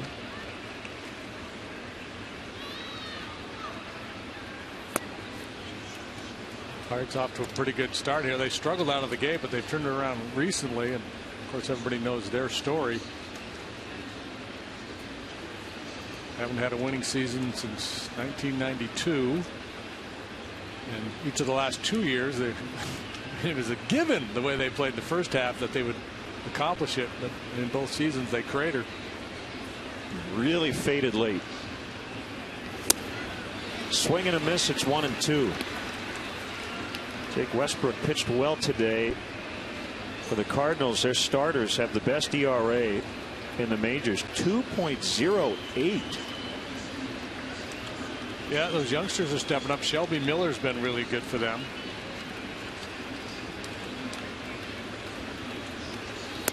Westbrook with a 0.98 mark after 6 shutout innings. But he got a no decision.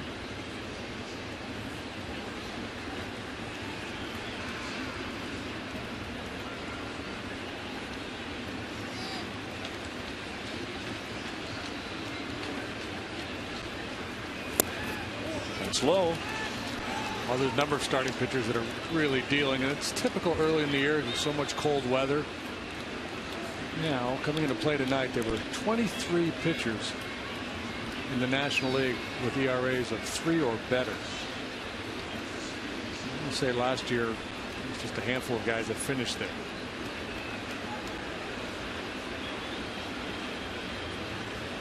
Castillo not running, and Barney gets a high fly to left.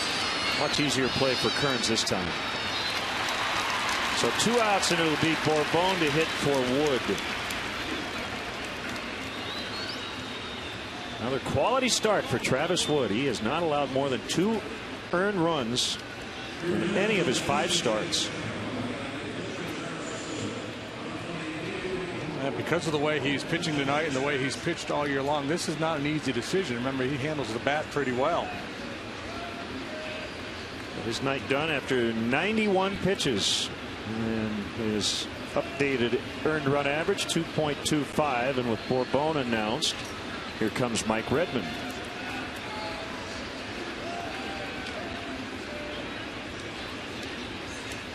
And he's going to go to his lefty Dunn, and Dale Swain may burn Bourbon here. We'll see how he plays it when we come back. It is the Honda call to the pen. We'll be right back.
their lives.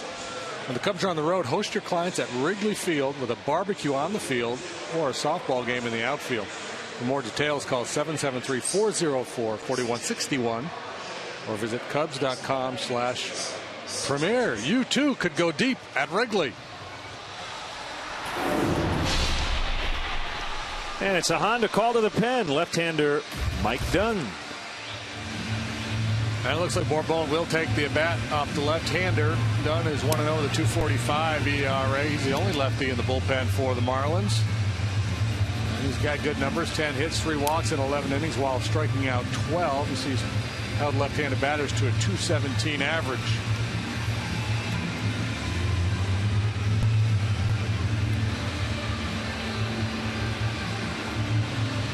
Travis Wood chatting with Mike Borzello after another excellent outing. The Cubs have had 6 straight quality starts from their rotation. Bourbon has done a nice job since being acquired on waivers from Texas.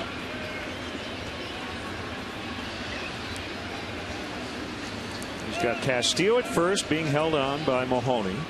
And the pitch in there at 93.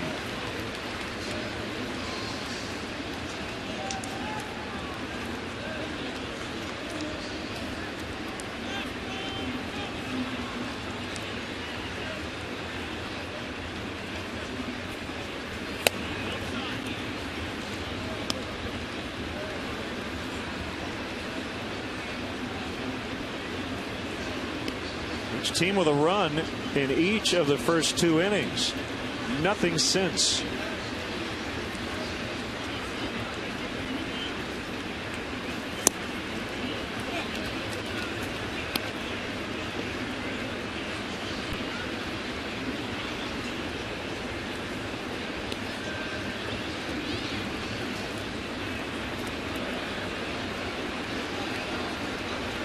A short lead by Castillo.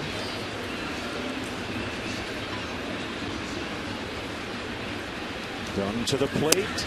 It's 2-2. Close the outside corner there at 94. He's got a plus arm. He's got some command issues. Walk rate fairly high for him. And for a guy pitching in tight games late, the walks have been an issue, but he's got outstanding stuff.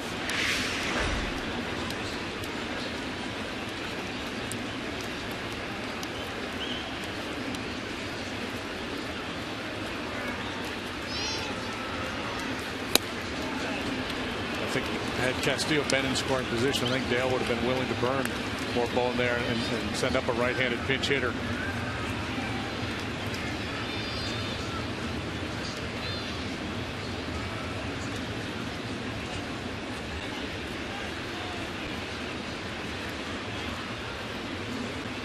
Comes from New Mexico as a converted outfielder slash first baseman. Went to the mound in 06. Castillo runs, and that's ball 4. Good AB. Sometimes that's what you got to do. Just hang in there off a tough lefty. And see if he can work a walk. And now to Jesus with a chance to give the Cubs the lead.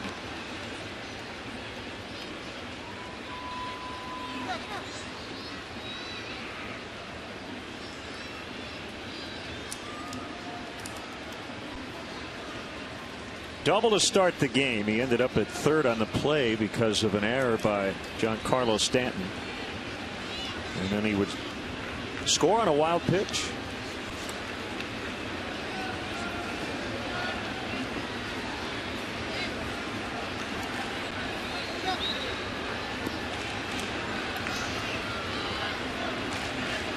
As a hitter in the Yankees organization as an outfielder, Mike Dunn hit 160 2 seasons. So he thought about doing something else, and it's worked out. Nice to have that plan B available to you, to have that kind of an arm.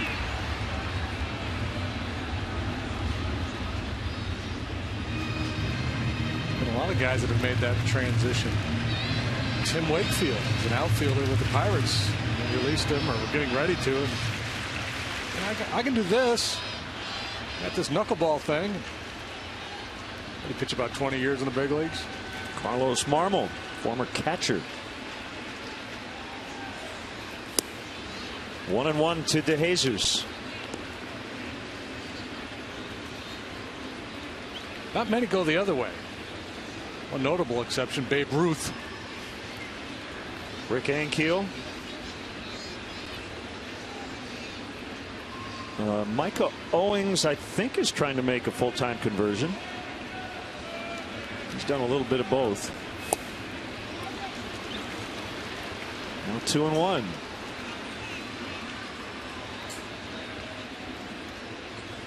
Yeah, this is frustrating for the manager. You bring your lefty in to face a left-handed pinch hitter, then a left-handed hitter to follow, and his job is not to tiptoe around these guys, but to get him out. You don't want to just pass the baton.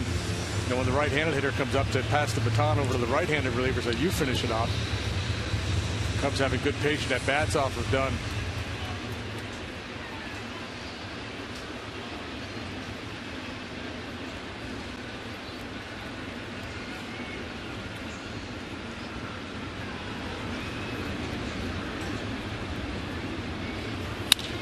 Up the middle and a base hit. Castillo's going to score.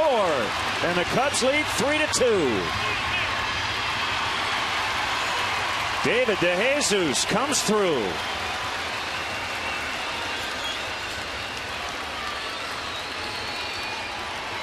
Boy, remember how Castillo reached. Yeah, that little blooper in the shallow right that the Marlins were unable to make a play on. And boy, two really good at-bats off this tough lefty. First, Bourbon working the walk, and now DeJesus the run-scoring single.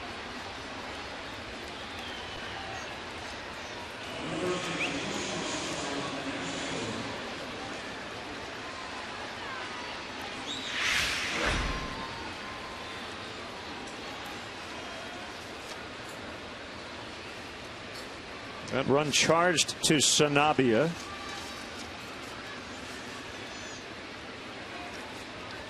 And it's Castro first and third. We talked about this at the beginning of the ball game. DeJesus, after starting so slowly, 2 out of his first 21. Now 18 for 50 since then. Over 350.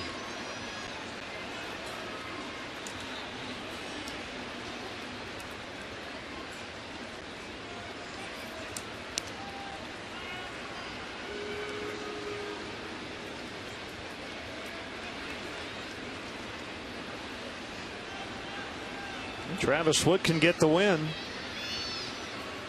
The bullpen can hold this lead.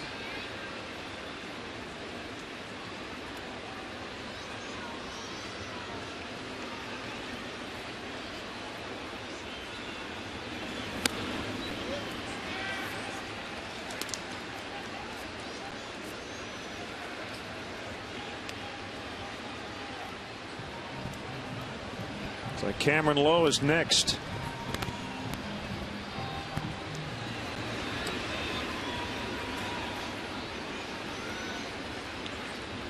One to Castro, now 1-2.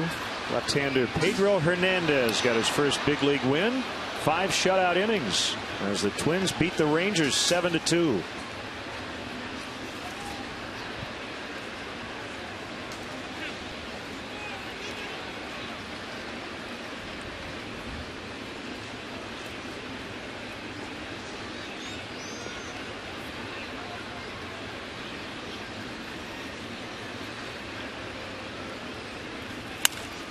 Oh, what a play by Dunn.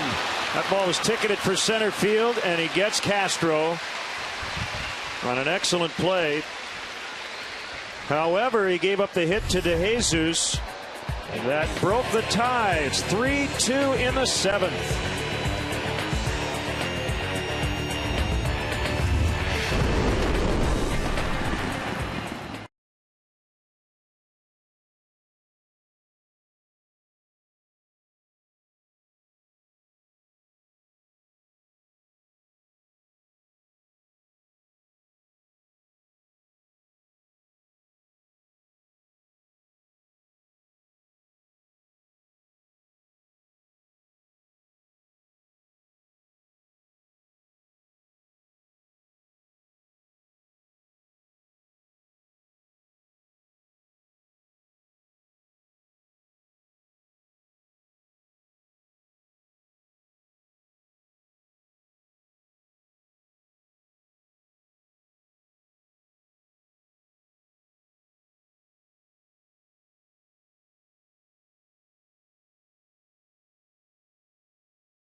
of public transportation.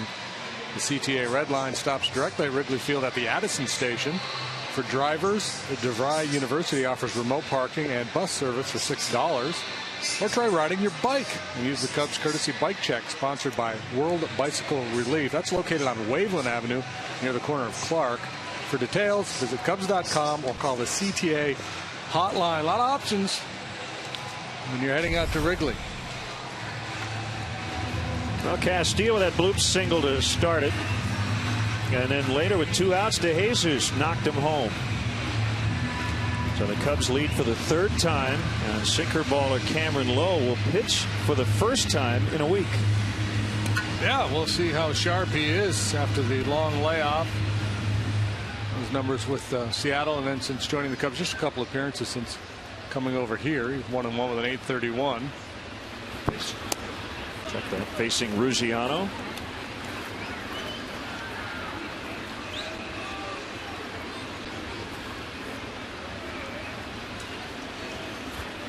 Two scoreless outings since putting on the Cub blue.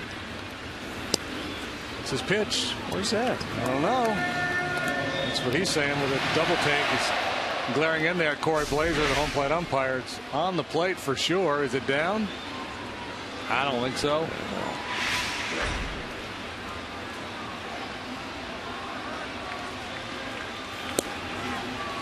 Swing and a miss, 2-1.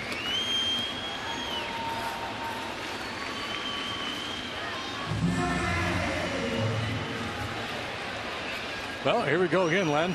Just another tight ball game. We've just become accustomed to nail biters. It's really all they've played here in this first month.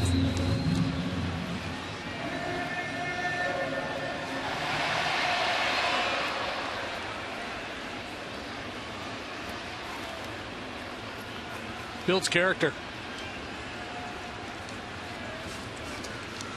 Not really. I'm not sure what it does, but that's it. A line doesn't build character, it reveals character. Yeah, right. Well, you're never out of a game if you trail, and you never feel totally comfortable if you lead. 3-2 to Ruggiano. He fouled it off himself.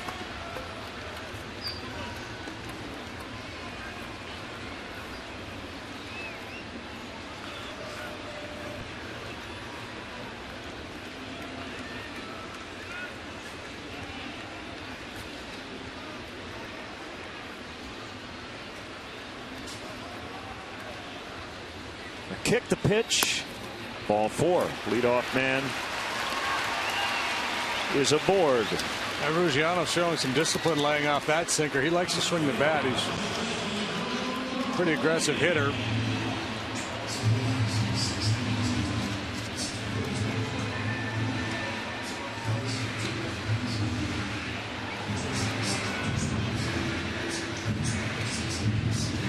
So it's Joe Mahoney, former Orioles minor league player of the year. That's just the 6th walk drawn by Ruggiano this year.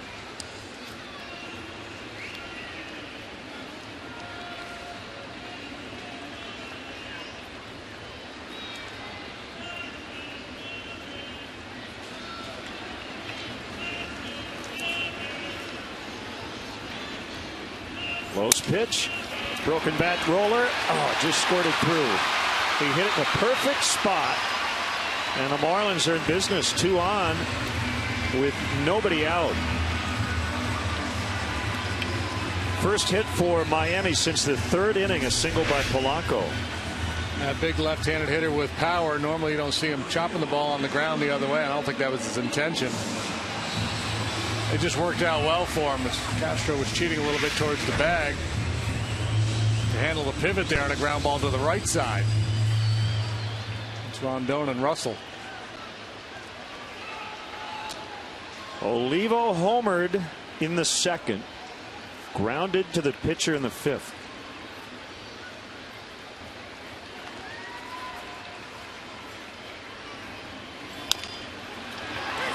Valbuena, Barney, Rizzo with the dig.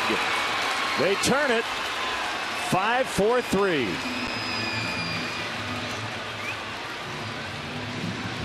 And that's Lowe's forte, the sinker ball. He gets a lot of ground balls, and Olivo doesn't run well. So it's decision time for Valbuena when he comes down with his high chopper, where to go. And he immediately goes to second base, puts it in the hands of Barney, and then the pick on the other end by Rizzo. Barney usually puts it right on the money with a nice play by Rizzo. That gets by him. We're tied. As it is, 2 outs. Ruggiano's at third. And it's Valleca.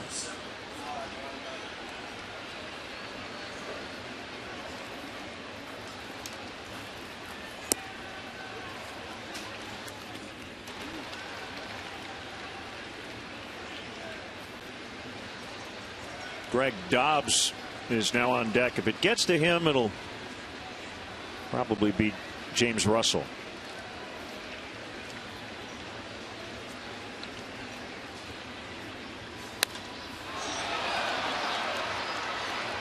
Let's take a look at the turn by Darwin Barney after the feed from Valbuena as they go around the horn. 5-4-3. I think his pant leg. he might have got the ankle on the back. Yeah, generally the umpires will give you a little leeway there, unless if the throw's not accurate. If the throw causes you to come off the bag or stray from the base, they're not going to give you that call. But if you're straddling the base and fairly close, they're typically going to give you the call. Valleca with a fly to right. Scherholz gliding and catching, and then that's the inning as Cameron Lowe walks the first batter, gives up a hit, but the double play bails him out.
Sportsnet Central. Catch the nightly news show for the Chicago sports fan every night, 6:30, 10, 10:30, and midnight on the network that's as obsessed as you are, Comcast Sportsnet. Mike Dunn will face Anthony Rizzo and then may come out of the game. So far he's 0 for 2 and getting left-handed hitters out. Cubs maintaining their 3-2 lead.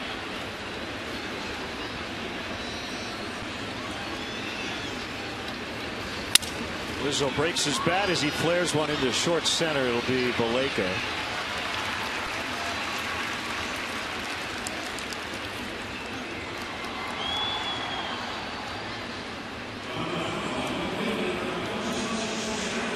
Here comes Mike Redmond to make a change.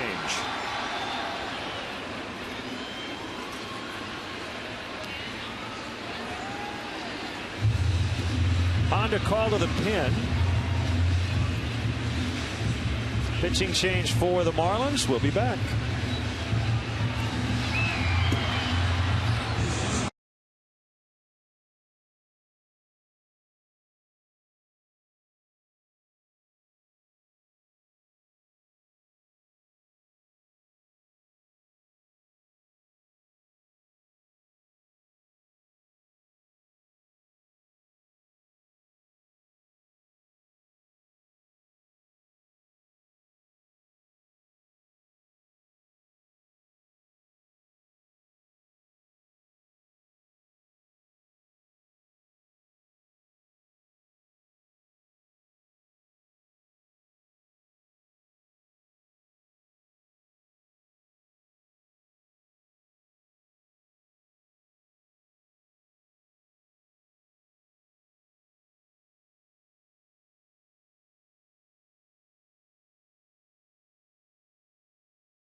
whose father Hank pitched for the Mets and the Dodgers in the 1970s,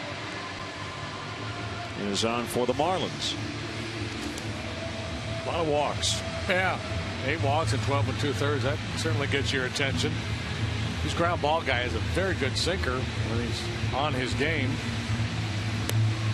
Hasn't given up a lot of hits.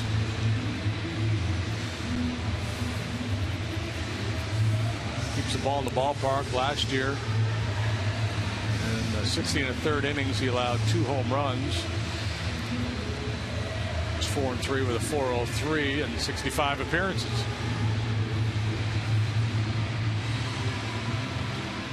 Soriano with 1 out, nobody on. Cubs lead 3-2 in the 8th.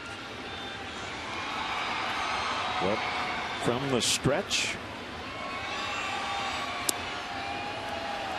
Breaking ball low and outside.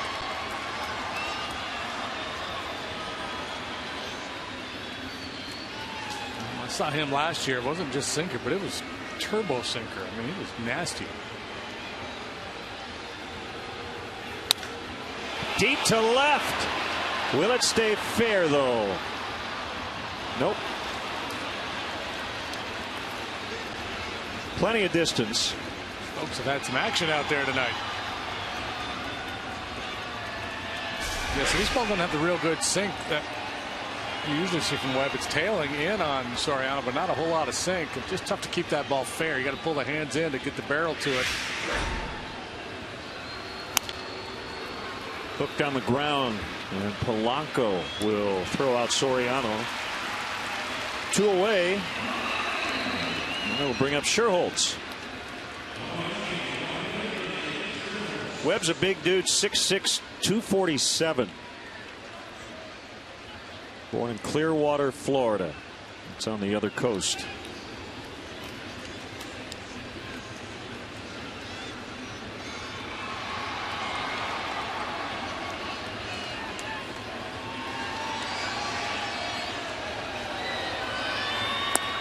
A lot of Midwesterners over on the west coast of Florida, and a lot of Northeasterners over here. And Quebecers, a lot of French Canadians down there.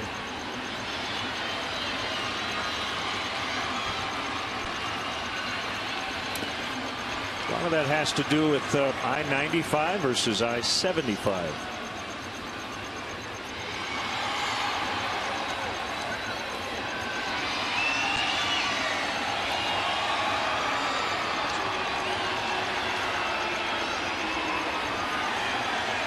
You ever driven down here on I-95? Yes, used to do it a fair bit. Haven't done it in a long time. I feel like you know what it's like to race in the Indy 500 with motorcycles and jackknifing semis. It's like a real life video game. Yeah, you got to be really careful.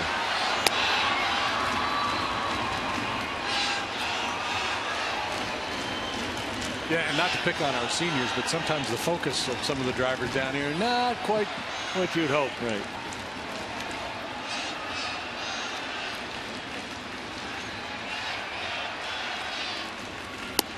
Sherholtz draws a walk to keep the inning alive. I mentioned Ryan's dad, Hank. Hank, 7-9 in his major league career. 53 appearances, 19 starts, mostly with the 75 Mets. I remember, it's funny, I'd forgotten that was his dad. I remember seeing Hank pitch in Montreal when I was a kid, or teenager. That's still a kid, I think.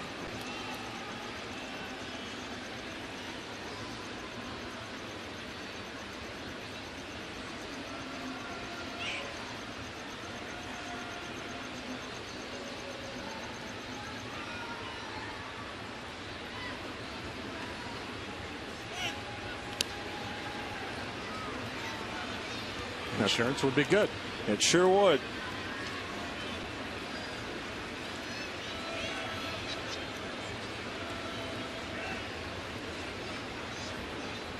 Cubs trying to win 3 in a row for the first time after winning consecutive games for their initial time this season.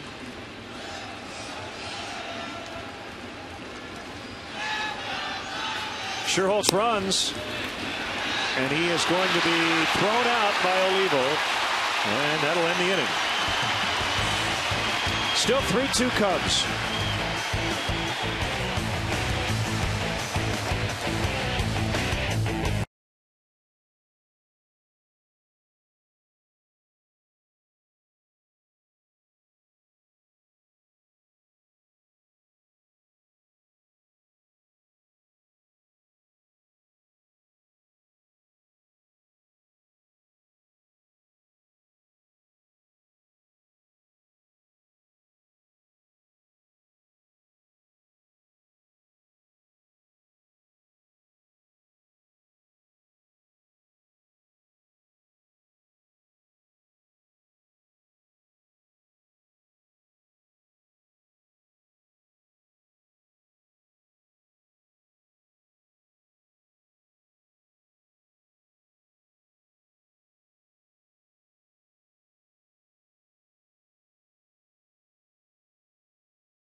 David Dementieva saying the Cubs outfield defense bringing it tonight, and you are correct. And the fact that the Marlins made an error in the first inning and a ball that probably should have been caught in the 7th looming large in this one. So Juan Pierre announced Sale had low warming up, and he'll go to James Russell. It's a Honda call to the pen when we come back.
As you used to, and we'll explain to you the difference. Now, in previous years, I think the rule changed maybe last year or the year before.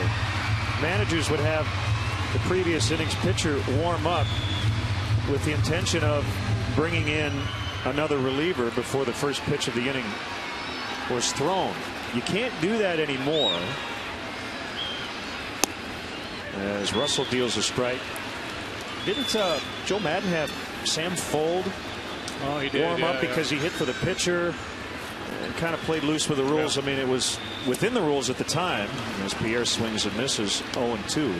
But if the pitcher's hurt, clearly injured, you can obviously take him out. Or if the other manager brings up a pinch hitter, you can make the change. Yeah. Barney better hurry. The throw is not in time. He still runs extremely well.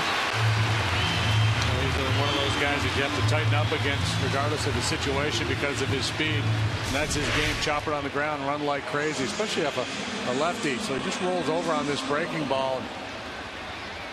Barney comes after it in a hurry, gets rid of it in pretty good shape, but Pierre just too fast.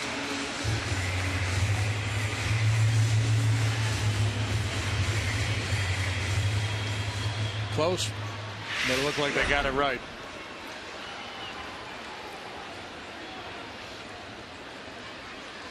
See how aggressive he'll be here.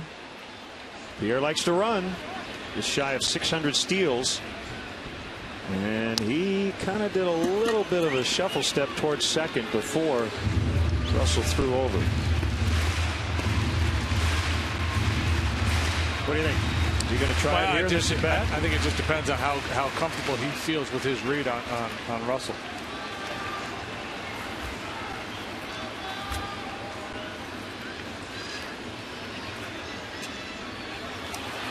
And he's getting a maximum lead already. And a lot of base stealers actually get a bigger lead than they normally would take in an effort to get the pitcher to throw over, just so they can gauge that move. You know, to be such a good base stealer for so many years, you have to have a sense of daring. You got to be willing to put yourself at risk, especially with a lefty on the mound or a guy who's real quick to home plate. And the pitch is a strike. But Pierre told me earlier in this series he feels like he's a lot smarter in terms of his base stealing than he was 10 years ago. And I said, how so? He said, I'm able to pick up things that I see that pitchers do a lot better now.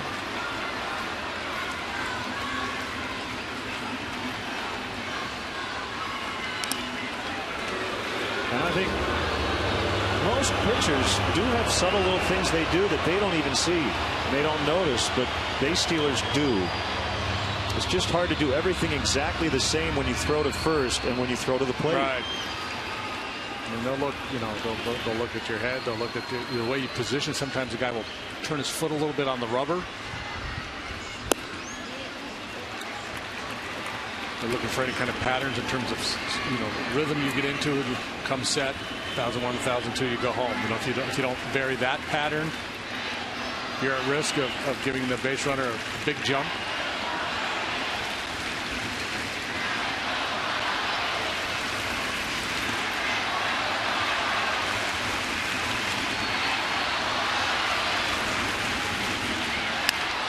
Fly ball to right. Schultz has had a very busy night. Will he have room? Yep. One away. Now Pierre might be more willing to steal. Yeah, with each out, the situation becomes a little bit more desperate for the Marlins, so he'd be more inclined to steal a bag. We talked earlier about the comfort level that Dale Swade must have when he hands the ball to Travis Wood. Same thing applies to James Russell.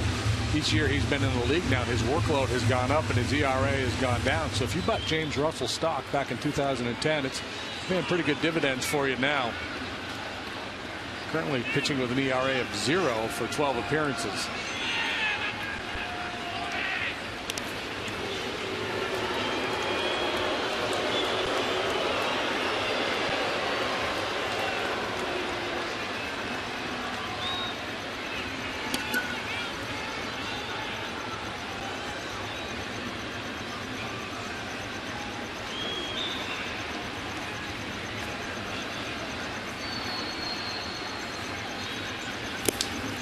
Didn't have a good read on that time. He's going back to the bag as the pitch was being delivered. A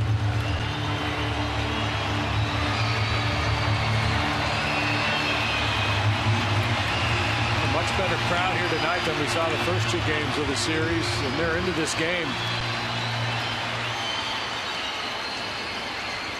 27-5-19.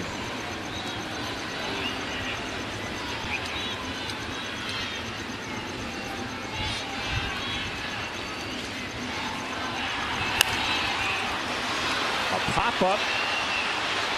Rizzo just doesn't have enough room. If he were 12 feet tall, he would have made that catch.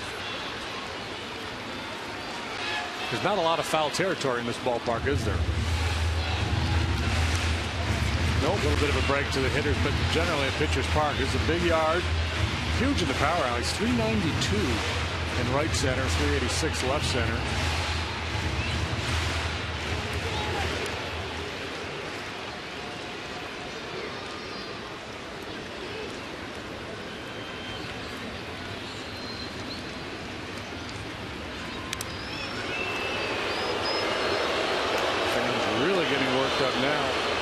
As a pitcher, you want to, if he promises not to run, I promise not to go over, and we'll just move along with this game. Unfortunately, it doesn't work that way.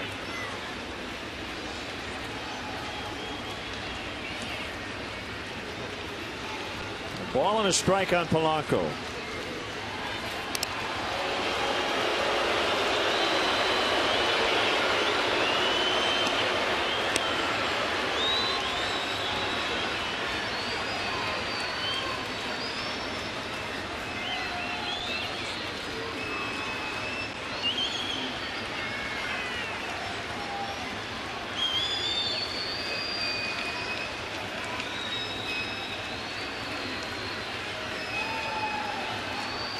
Another lean there back toward the bag by Pierre. He's getting what looks to be about the biggest lead he can get. You know, for some guys, when you get a lead like that, you go on first movement, you might make it to second even if they throw over to first. And I think that's probably the best way to try to steal off the lefty. Just get a decent lead, go on first move, and Jesus is there to make the grab. 2 outs. If you wait around over there and try to read a left-hander's pickoff move, you're not going to steal any bases. You got to go on first move and hope you guessed right that he's going home. Or, as you said, if he comes to first, have a big enough lead and aggressive enough jump where you can beat the throw from the first baseman. Well, he's going to be able to probably steal second with a right-handed pitcher coming up. But the other part of it for Pierre now is Giancarlo Stanton's at the plate, so he may be a little extra cautious here. He does not want to take the bat out of his hands here with 2 outs. So Russell gave up the hit to Pierre, but then gets Solano and Polanco. And here comes Carlos Marmol. It's the Honda call to the pen.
For tomorrow afternoon, Carlos Villanueva, Ricky Nolasco here on CSN.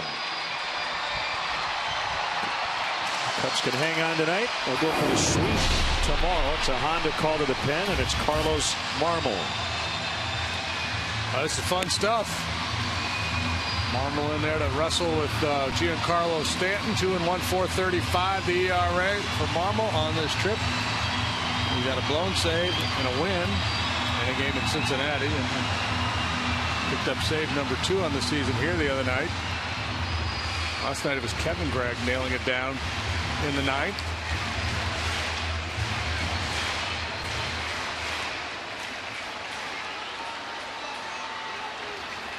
So Pierre at first, Stanton at the plate. If I were Carlos, I would focus all my attention on that guy in the batter's box.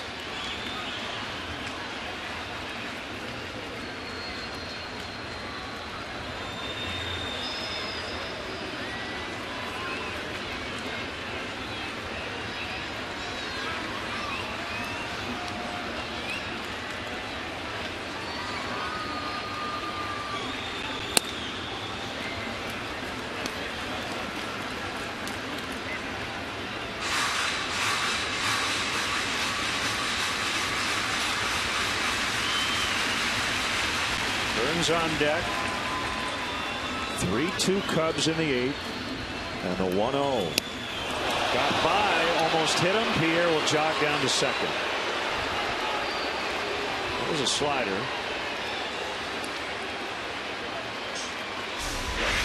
It's a slider that didn't slide. He squirts out of his hand and backs up on him. Castillo not able to secure it. It's a wild pitch.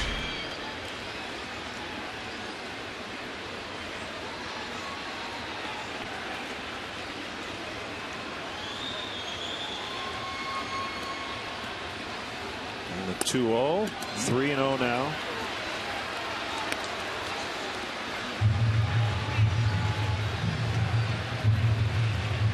Talking to himself. Get a good pitch. Don't chase. He's been chasing a lot of sliders out of the strike zone this year.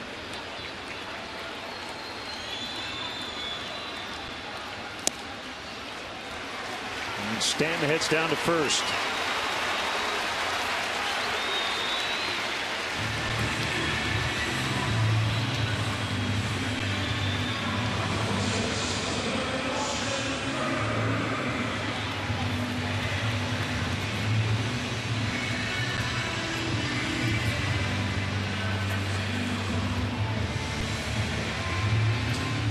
Once he got behind Stan, you got the sense that they weren't going to challenge him. So you take the bat out of the hands of their most dangerous hitter, which will put the go-ahead run on base. Didn't miss by much. Yeah, I don't think I have a problem with that. Stanton really is the guy you don't want him to beat you. Once you got into that hitter's count. Yeah.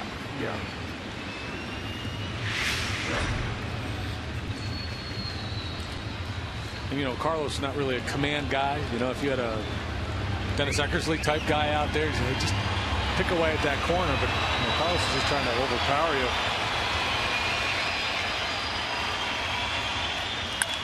Ground ball. Castro diving stop. The flip. Got him to end the inning. What a play. Still 3-2 Cubs.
We've seen Castro struggle with his consistency, but this is a Gold Glove play.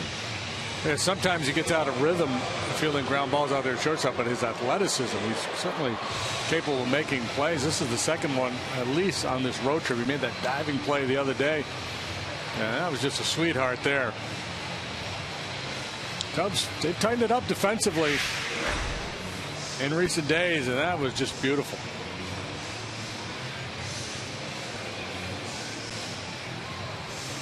I was reminiscent of the play Cozart made to beat the Cubs the other day, and Dale Schwayne was quoted after the game, said that's how you win games. You make big plays at big times, and that's exactly what Castro did there.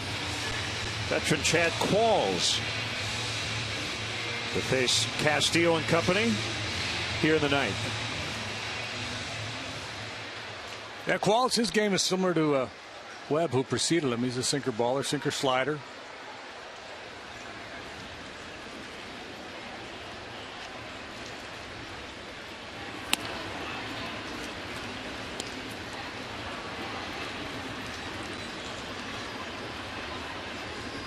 Blue pit in the seventh, and Welly would come around to score the go-ahead run on the DeJesus two-out single.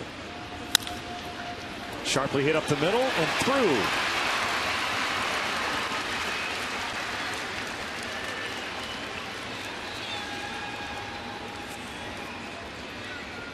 So you catch a little break with the blooper, then you get a good solid single up the middle, and you got yourself a 2-for-4 night. Kevin Gregg is cranking it up in the Cub bullpen.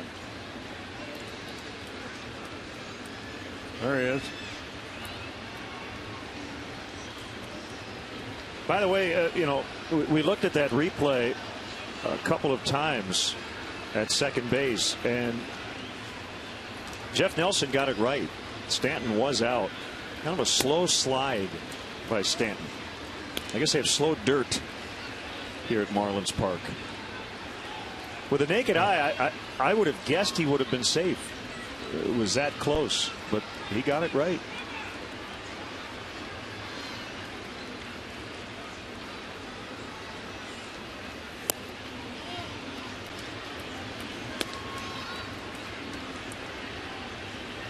Two and 0 the count on Valbuena.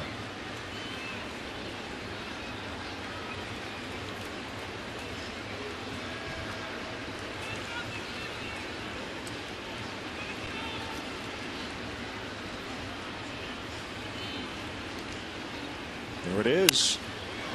A foul pop. And will easily reach the seats. Oh, he's frustrated with himself. He had a pitch to hit right there. 2-0 fastball. He's been swinging it well tonight too. 2 hits and then a deep drive to left last time up. That one is right there in the sweet spot for him.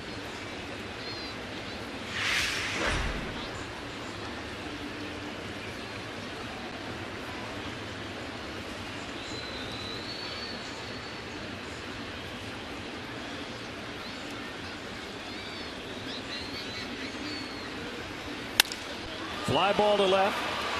Kern's got a good jump on it, and he'll make the grab on the warning track.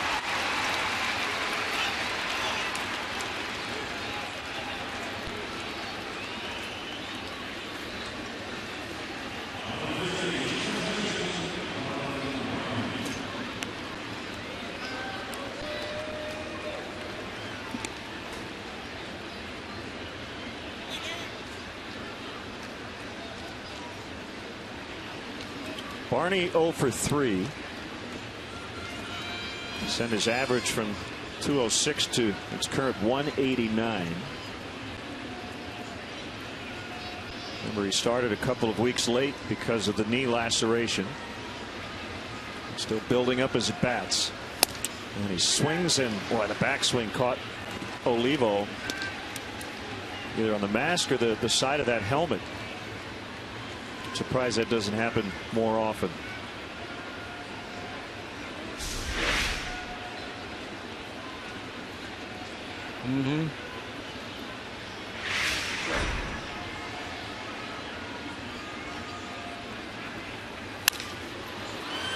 Lifted into right center. Caught by Ruggiano.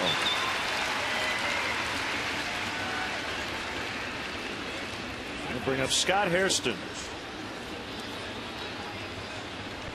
Pinch hitting for Marmol, Kevin Gregg. Get another chance for a save.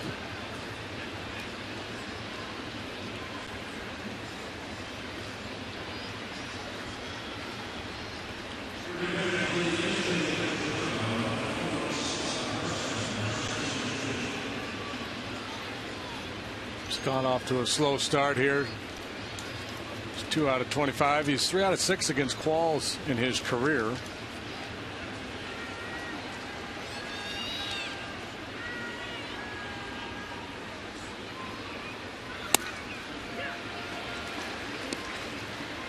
Qualls grew up as a Dodger fan, but his favorite player was Will Clark of the Giants. That seems counterintuitive. How could a Dodger fan be a Will Clark fan? He loved his swing. Loved that left-handed swing. He did have a good swing. His answering machine played The Thrill Is Gone when he called his house. He wasn't home. Will the Thrill. Man, he could hit.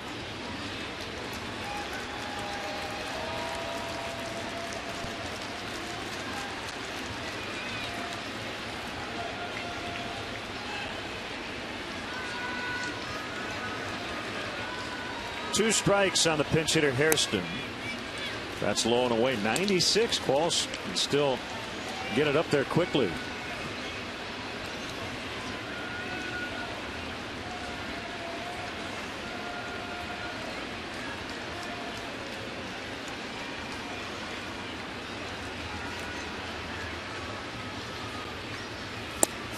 Swing and a miss. Ball gets away from Olivo. Hairston didn't realize it at first. And the inning is over. So we go to the bottom of the ninth. Kevin Gregg coming on. Cubs lead 3-2.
We're looking for their third consecutive win. Last night, Kevin Gregg went 1-2-3 to get his second save. And he'll face Ruggiano, Mahoney, and Olivo. That made it look easy last night. He's 2 for 2 save tries now with the Cubs. And one time he was the closer here in Miami for the Marlins for a couple of seasons. Well-traveled veteran right-hander.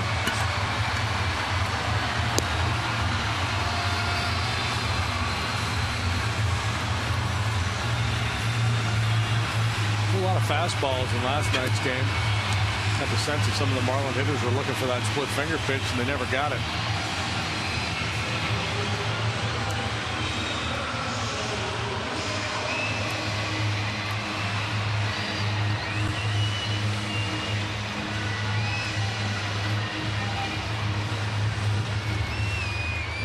Greg had a great spring with the Dodgers, but didn't make the team. Signed a minor league deal on April 15th for the Cubs, with the Cubs. And a slider misses, 1-0 to Ruggiano. 0 for 2 with a walk. Wood, Lowe, Russell, Marmol, and now Greg.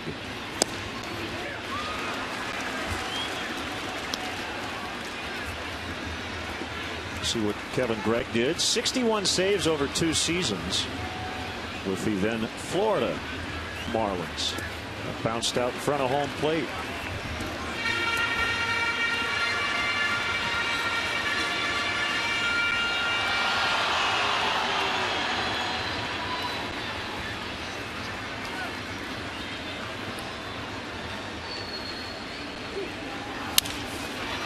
Ground ball right to Barney.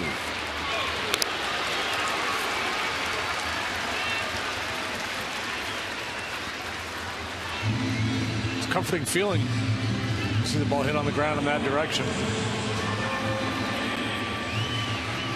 Greg started his career with the Angels. First came to the big leagues in 2003. And time with the Fish, then a Cub in 09. Blue Jay in 10. Last 2 seasons he was an Oriole. And when he was a kid, he went to Dodger Stadium, just like Chad Qualls. Very late swing by Mahoney.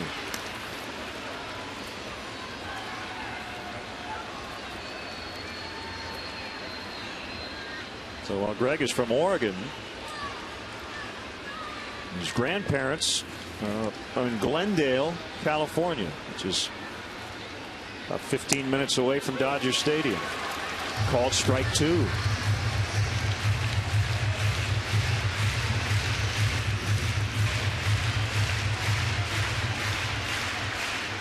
I mentioned the Angels. He grew up watching Mike Scioscia. He later pitched for him with the Angels.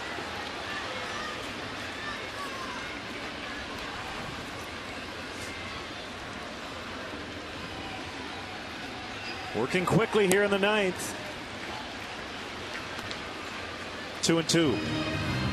So Levo on deck. He homered to tie the game in the 2nd.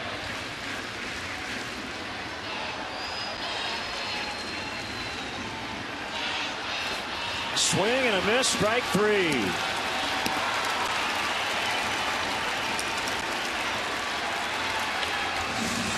Previous pitch was a split finger that drifted off the plate. This time it's on the plate and down. Mahoney sees strike when he gets it started, and then just dips down below the knees.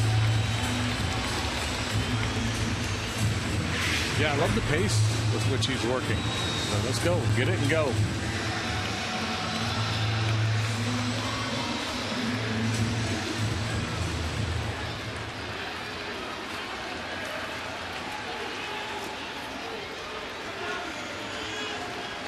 Olivo would have caught Greg in 07 when they were together here.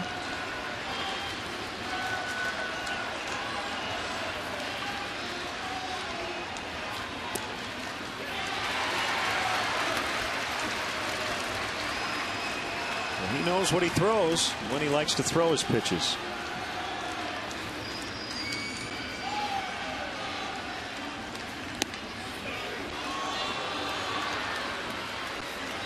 If Olivo reaches, it would be Chris Valleca.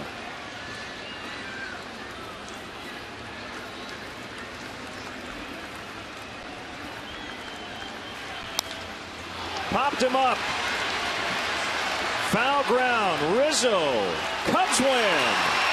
Kevin Gregg, a 1-2-3 night for the 2nd consecutive night. And the Cubs beat the Marlins 3-2. Well, that's 3 in a row, 4 out of 5, and again a very clean game played by the Cubs. A couple of big clutch hits, outstanding defensive work. Shearholtz had one, Soriano in left. The play Castro made at short, a run saver. Good solid team effort. Our GMC professional grade player of the game, Travis Wood. He got the win. The Cubs scored the winning run after he came out of the game. 6 innings, 3 hits, 2 runs. Yeah, another solid effort from Wood. Just a couple of solo home runs with 2 outs in the 1st and 2nd. 1 walk, punched down 5 starts, 5 very good trips to the bump for Travis Wood in 2013. So a win tomorrow, a 5-5 trip, and a 4-game sweep. And for J.D., Todd Benjaminson, Skip Ellison, Keon Dolit-Shahi, Jim Cornell Jr., our entire CSN crew, Glenn Casper saying so long. Final score from Miami, the Cubs 3, the Marlins 2. We're back with you at 11:30 for the pregame. The final game of this series. We're not done yet, though. Blue Cross Blue Shield Cubs postgame live coming up.